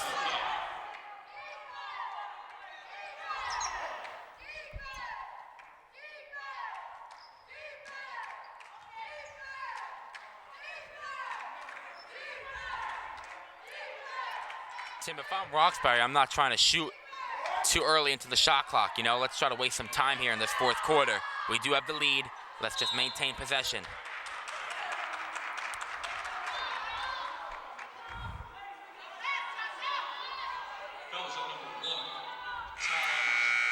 There's going to be a foul underneath on Taj Lewis. That's her 3rd foul.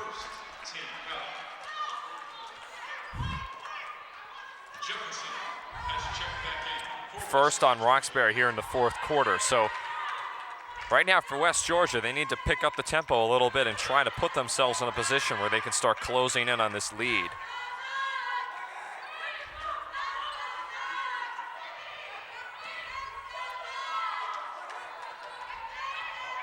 Colbert to Jackie Jones rather. And Jones draws the foul on Taj Lewis, and if that's on Lewis, that's going to be her 4th foul.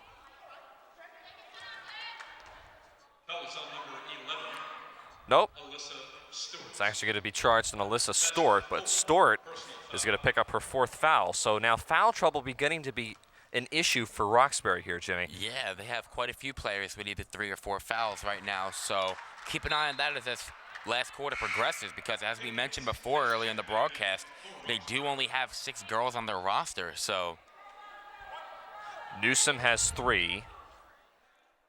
Stort has 4, just to name a couple, and Taj Lewis has 3 as well. So see if West Georgia can maybe try to attack the rim and try to draw some fouls,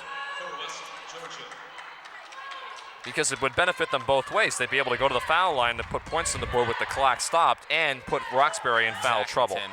And for the viewers back home, it's worth mentioning that while this is a 14-point game, there's 9 minutes remaining. Yesterday, in our last contest of the day, we had Mid-Michigan down 15 in the fourth quarter. They fought all the way back to tie it up at 66 with 7 seconds left. Anything can happen here at the NJCAA Division III Women's Basketball National Championship. Stay tuned. Now, of course, West Georgia was able to win that game in the closing seconds, but still Mid-Michigan came rallying back from a similar deficit. Tim, do we have a technical foul here?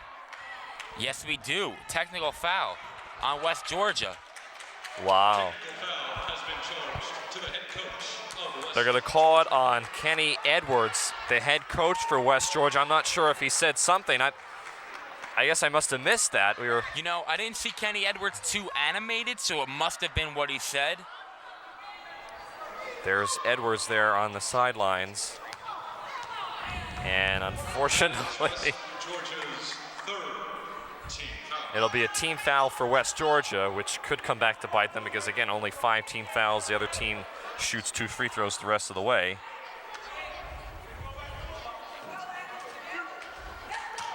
So it sends Taj Lewis to the foul line to shoot a pair of technicals.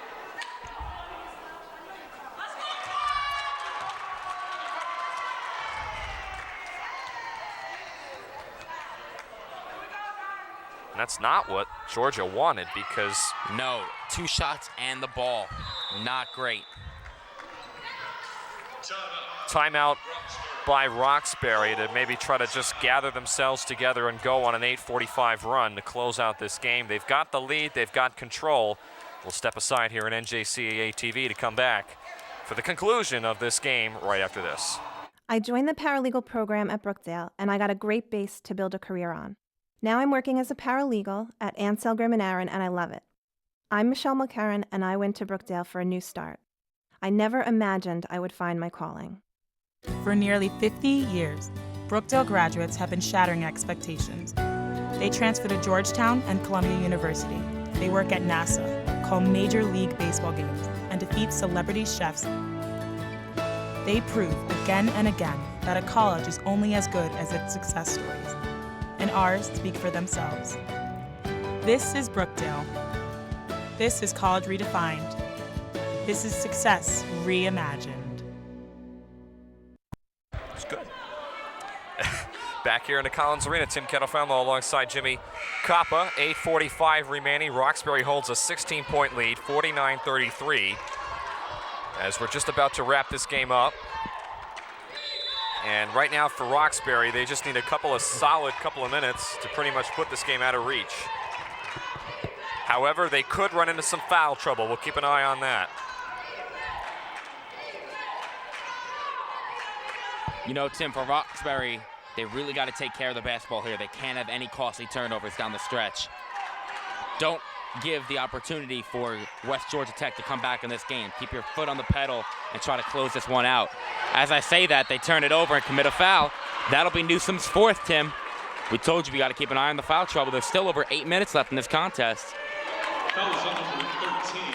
So Newsome is going to get that 4th foul, as Jimmy mentioned, and now this puts Coach Lisek in a very tough situation because right now, I don't really know if he has much of a choice. He has to leave Newsome out there. Yeah, I mean, Newsome's going to have to play through it, although she did commit her 3 fouls early in the first quarter. Right. Just picked up her 4th now into the 4th quarter. She has been disciplined. And Alyssa Stewart is going over the scores table, getting ready to check in. We'll have to see who she comes in for. Early's 3 was off the mark. West Georgia has another opportunity at early inside. No. And Pinkett with the rebound.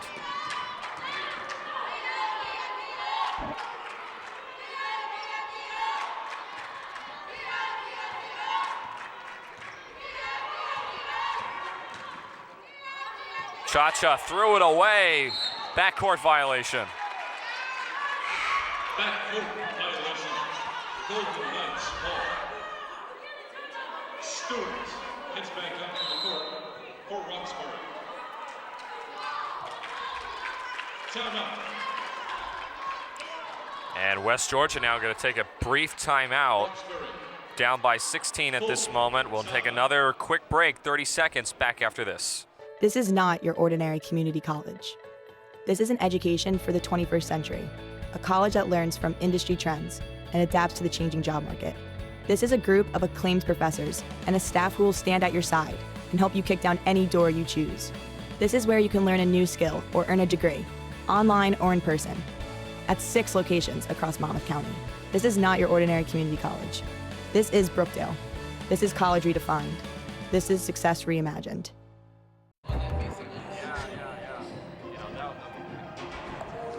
Back here at the Collins Arena, again, starting to wrap things up. 7:32 remaining here in this game of the 4th quarter. Ruxbury leads by 16, 49-33 over West Georgia. Ruxbury seems to be in command, but has fallen into some foul trouble the last couple of minutes. Some of their star players have got some heavy numbers on that end. And I'm sure now Kenny Edwards is telling his team for West Georgia to go after Ruxbury and try to draw those fouls. Ruxbury again only having 6 players on their entire roster.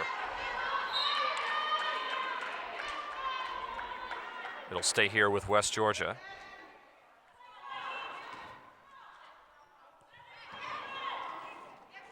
This is Colbert. Drives inside. Nice layup. It's a 14-point game. Diaz almost may have stepped on the baseline. Yeah, that was close there. Uh-oh, she throws it away. Kia Jefferson ahead of the field, lays it in with the right hand. West Georgia on a mini 4-0 run. Golden Knights have some life here, Tim. Couple more stops and we're gonna have a real interesting contest. They better get it up before the court quickly. They just barely beat the 10-second clock. Lewis bumped on the perimeter by number 21, Tamisha Dozier. I thought she was sliding her feet well. It's a little bit of a tough call in my opinion. Tamisha Dozier, her second. Newsom heads back onto the court for Ruxbury. So Newsom back out with 4 fouls. And the Golden Knights trapping and they get a steal. Dozier out of it. One-on-one with Newsom, puts it up and in. Just like that, it's a 10-point lead, Tim. 6-0 run for West Georgia. The ball is loose. They better get it up the floor. They got to get it over, Tim. They didn't do it. No, did they?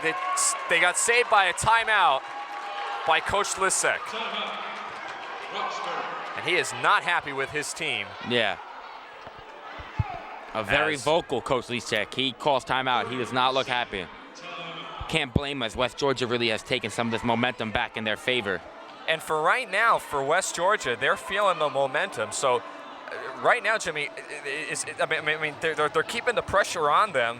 This is what they need to do. And let me ask you this. Do you change up your game plan at all, knowing that Ruxbury is in foul trouble?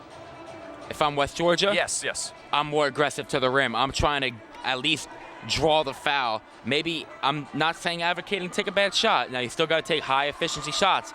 But go hard at these players. They do have 4 fouls, 3 fouls. Get them in foul trouble. Not only that, Ruxbury has 3 fouls. Once they get 5, I'm shooting 2.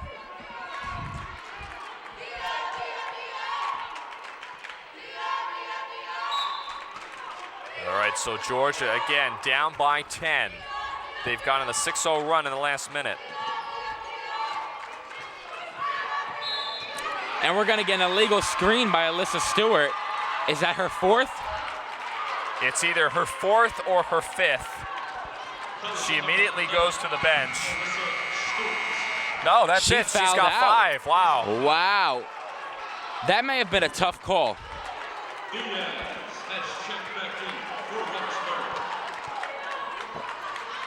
I wonder if that was an illegal screen. I would love to.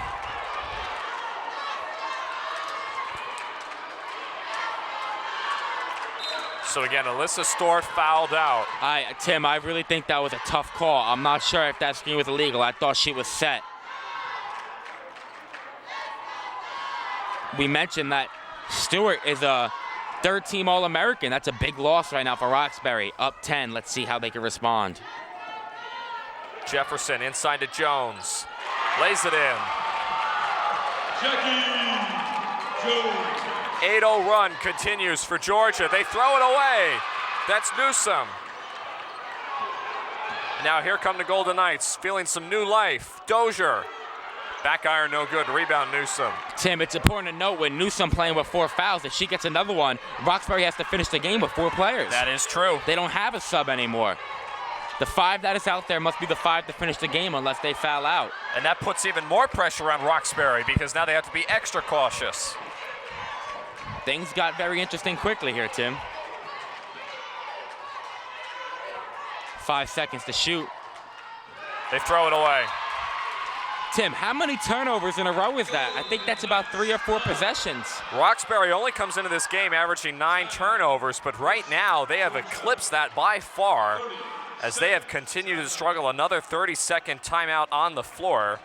as Coach Lisek is just very, very irritated. You see him there on our monitor. Very, very vocal coach, but right now he's in a very difficult position. His players are in foul trouble. So, and in his situation, Jimmy, let me ask you this. How do you, if you're Coach Lisek, tell your players to continue to be aggressive when they've got all these fouls? I mean, you have to be really tough. careful. It's a tough situation for him because you don't want to become too complacent while all the momentum's in West Georgia's favor. But at the end of the day, if you're too aggressive, that can result in extra fouls, and you know that Ruxbury cannot afford that at this point. They got to find that middle line between being aggressive and being complacent. Try to take some time off the clock, but not too much time. They still have to get good shots. Only an 8-point game, 5 minutes left. Let's see how this one goes, Tim.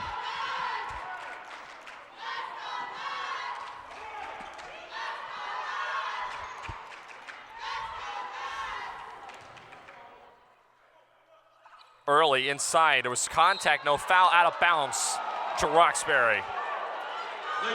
And all the West Georgia fans here did not like that call.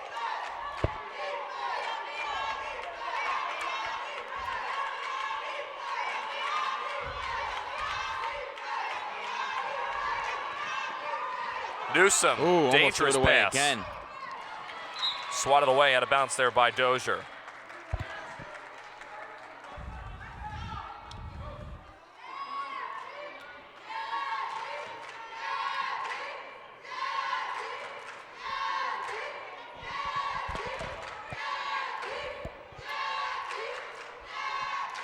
They'll inbound with 21. Quick three by Brown, short. Not a good shot there, in my opinion, Tim. Dozier, coast to coast. We have a 7-point game. Leads down to 6. Foul there on Kia Jefferson slows down the momentum for West Georgia. And now Cha-Cha Diaz will have a shot to add to this lead. Jefferson, her third.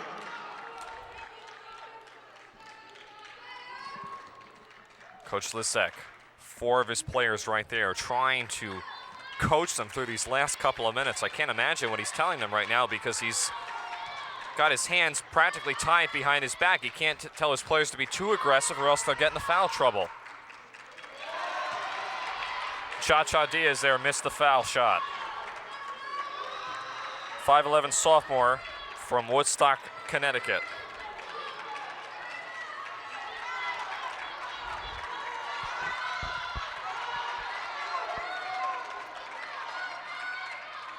Diaz misses them both. That's big. Still just a 6-point contest, Tim. This is really anyone's game at this point. All the momentum in the Golden Knights' favor. This is a big shot. Dozier, short. Newsom lost it. Ball on the bar. Bodies go flying. It's going to be West Georgia ball off the tie-up. That's like a fumble in football. I mean, everybody went flying down to the ground. Let's take a look at this replay of that last loose ball. They're actually going to rule it to the Knights. Watch Newsom this. loses control, and then just a slew of bodies on the floor fighting for it. West Georgia regains possession off the tie-up. Early pull-up jumper, short. And a rebound to Brown. Brown double teamed in the corner. Newsom now back to Brown. Inside Taj Lewis, way too strong. It was a brick. She got her a rebound though and put it in. West Georgia Tech, they need to do a better job of boxing out. Dozier now back to Early. Inside Jackie Jones, spins her Good way. spin move to the middle by Jackie Jones, Tim. And you notice that Ruxbury was very, very careful inside. They're very passive inside. Jackie Jones dribbled 2 times to the middle, came back over her left shoulder, finished in the paint. Good move. Newsom for Brown for a 3. Not Air a good ball. shot right there. You do not need to be launching threes. You are up 6. There's still 15 seconds on the shot clock. You need to get a more efficient shot if you're the Lady Tigers from Ruxbury. West Georgia going to call a timeout, down by 6, 3:08 remaining. We'll take it with them, come back to the Collins Arena for the conclusion of this exciting match here in the Women's NJCAA National Championship semifinal. Like a lot of people, I thought community college was a backup option, a discount education. But now, I can't imagine starting anywhere else. Brookdale challenged me. I had the tools and the faculty I needed to grow, both as a student and an engineer. Today, I'm transferring to a prestigious university and finishing a fellowship at NASA. I'm Nick Sikowski, and I came to Brookdale to save money on college. I never imagined it would be the smartest move I ever made. Back here in the Collins Arena, Tim Catalfamo alongside Jimmy Kappa.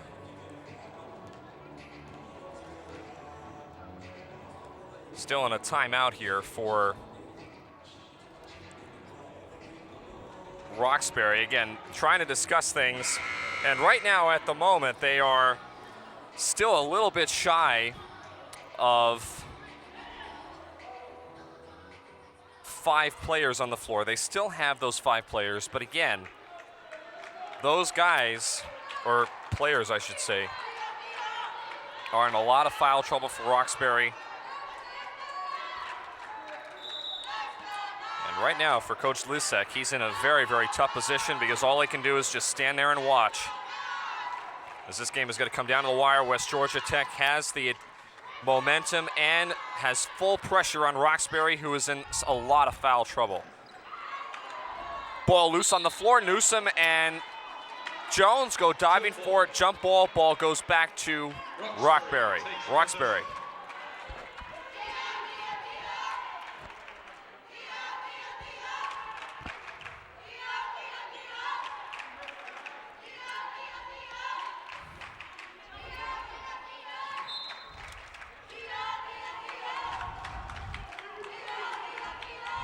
Newsom in the backcourt, guarded by Jefferson.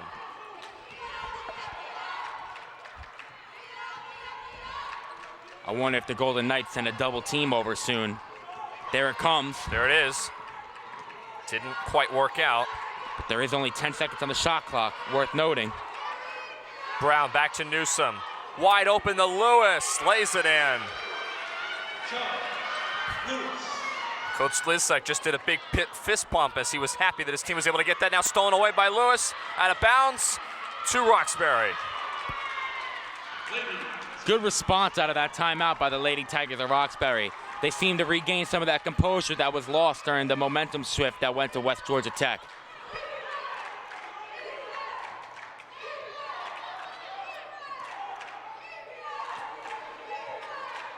Brown guarded very closely by Colbert. Newsom again with 4 fouls. Drives inside, floats it up there. Good. She avoided the charge by Jackie Jones, which was very smart by Newsom. Now the other way, Dozier. No, good. Ball now loose. Lewis gets it up to Cha-Cha Diaz.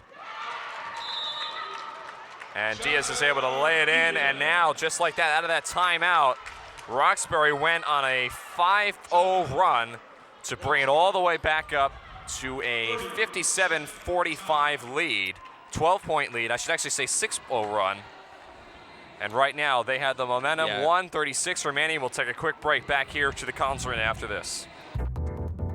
The Garden State Film Festival returns to Atlantic City, March 31st through April 3rd, 2016. Don't miss the show. Purchase tickets at gsff.org.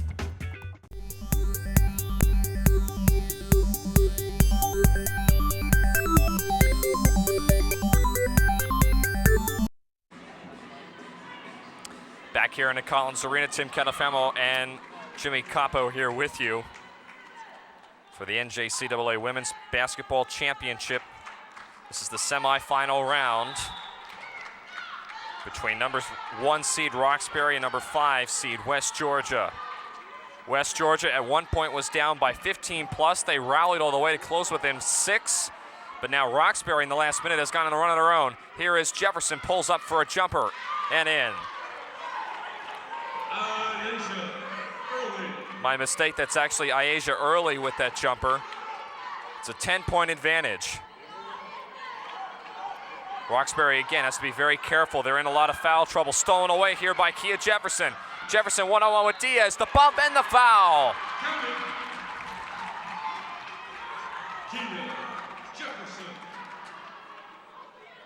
And now that the foul is on Cha-Cha Diaz. Diaz, that's her fourth foul. So now Cha-Cha Diaz is one away from being gone. Newsom has 4 fouls. And I believe Taj Lewis also has 4 fouls on the floor.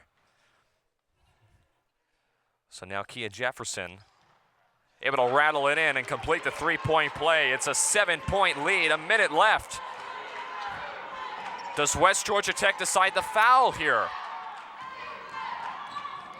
Lewis with the jumper, rattles in. That was a crucial shot. Deficit remains at 9. Early fouled. And question will be, who will that be on? It will be on Newsom? Or is it going to be on Taj Lewis? It's going to be on Lewis. So now Lewis has 4 fouls. And now it'll send Iasia Early to the line. 5'9" freshman from Powder Springs, Georgia. In and out on the first one. It's a killer.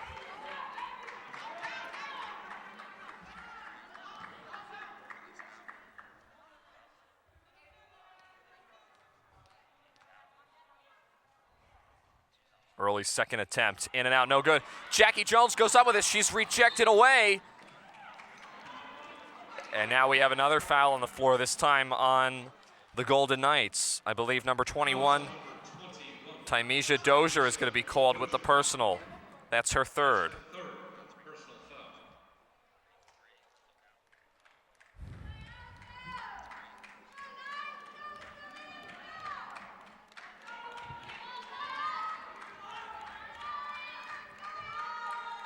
So now Mariah Brown back iron the first foul shot.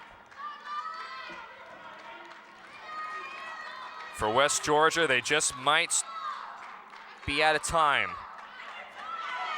Brown certainly doesn't help. She missed both foul shots. Dozier quickly up the floor. They have to score quickly if you're West Georgia. Taking a lot of time here. Dozier gets it inside to Kia Jefferson, who lays it in with 29 seconds left. Do they foul? Yes, they do.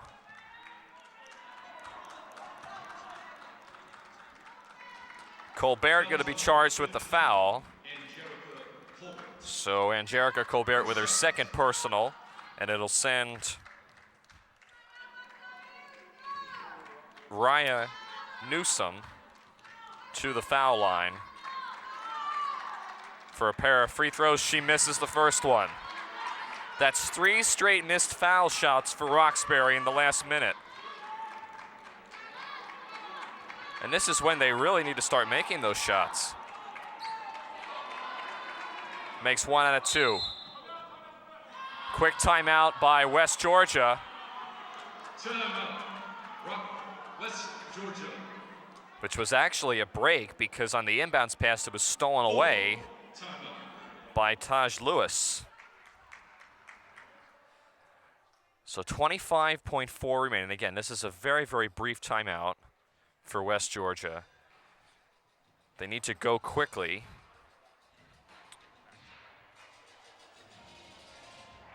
Again, we remind you that coming up after this exciting game is done, we have the second end of the semifinals between Northland and Mohawk Valley. They'll be coming up in just a little bit at approximately 7 Eastern time. It's 7 o'clock now, so that game will run a little bit over schedule.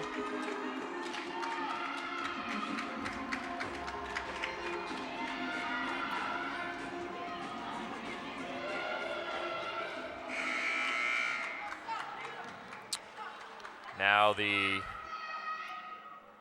score board is being worked on. They're going to put 26 seconds exactly on the clock. So for West Georgia, this is a crucial possession.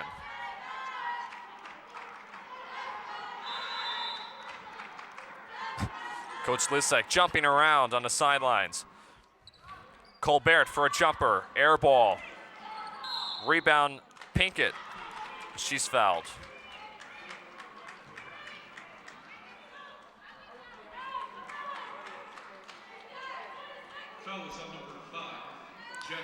So they're going to call the foul on Jackie Jones. That's her 4th foul. There you see Coach Kenny Edwards there. His team has made a valiant comeback, but they just might start to be out of time at this point.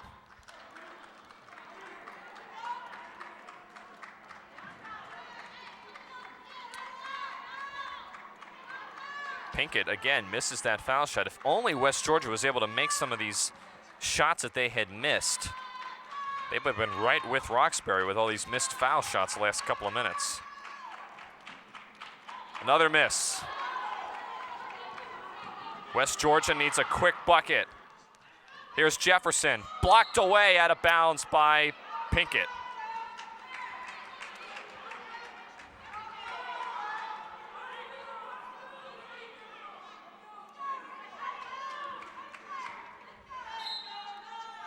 Early to inbound.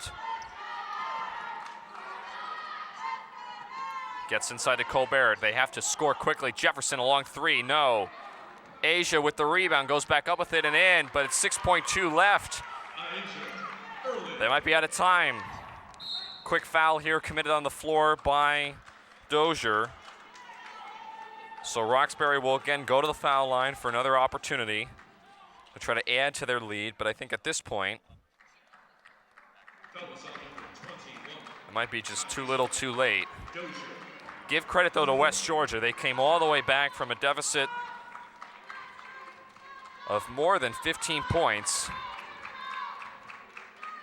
to be able to pull within 6 of this Ruxbury team.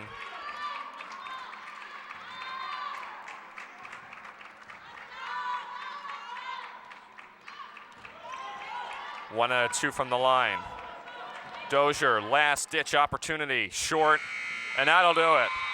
Ruxbury survives with a lot of foul trouble and is able to move on to the final round and compete for a national championship here for NJCAA Division III women's basketball as they knock off West Georgia tonight by a final score of 61-54.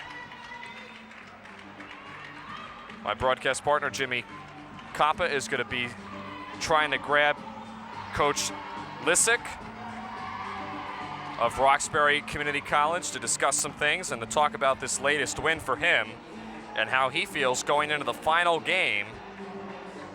We don't know who his opponent is. We'll figure that out as we decide who will win Northland and Mohawk Valley coming up in just a couple of minutes.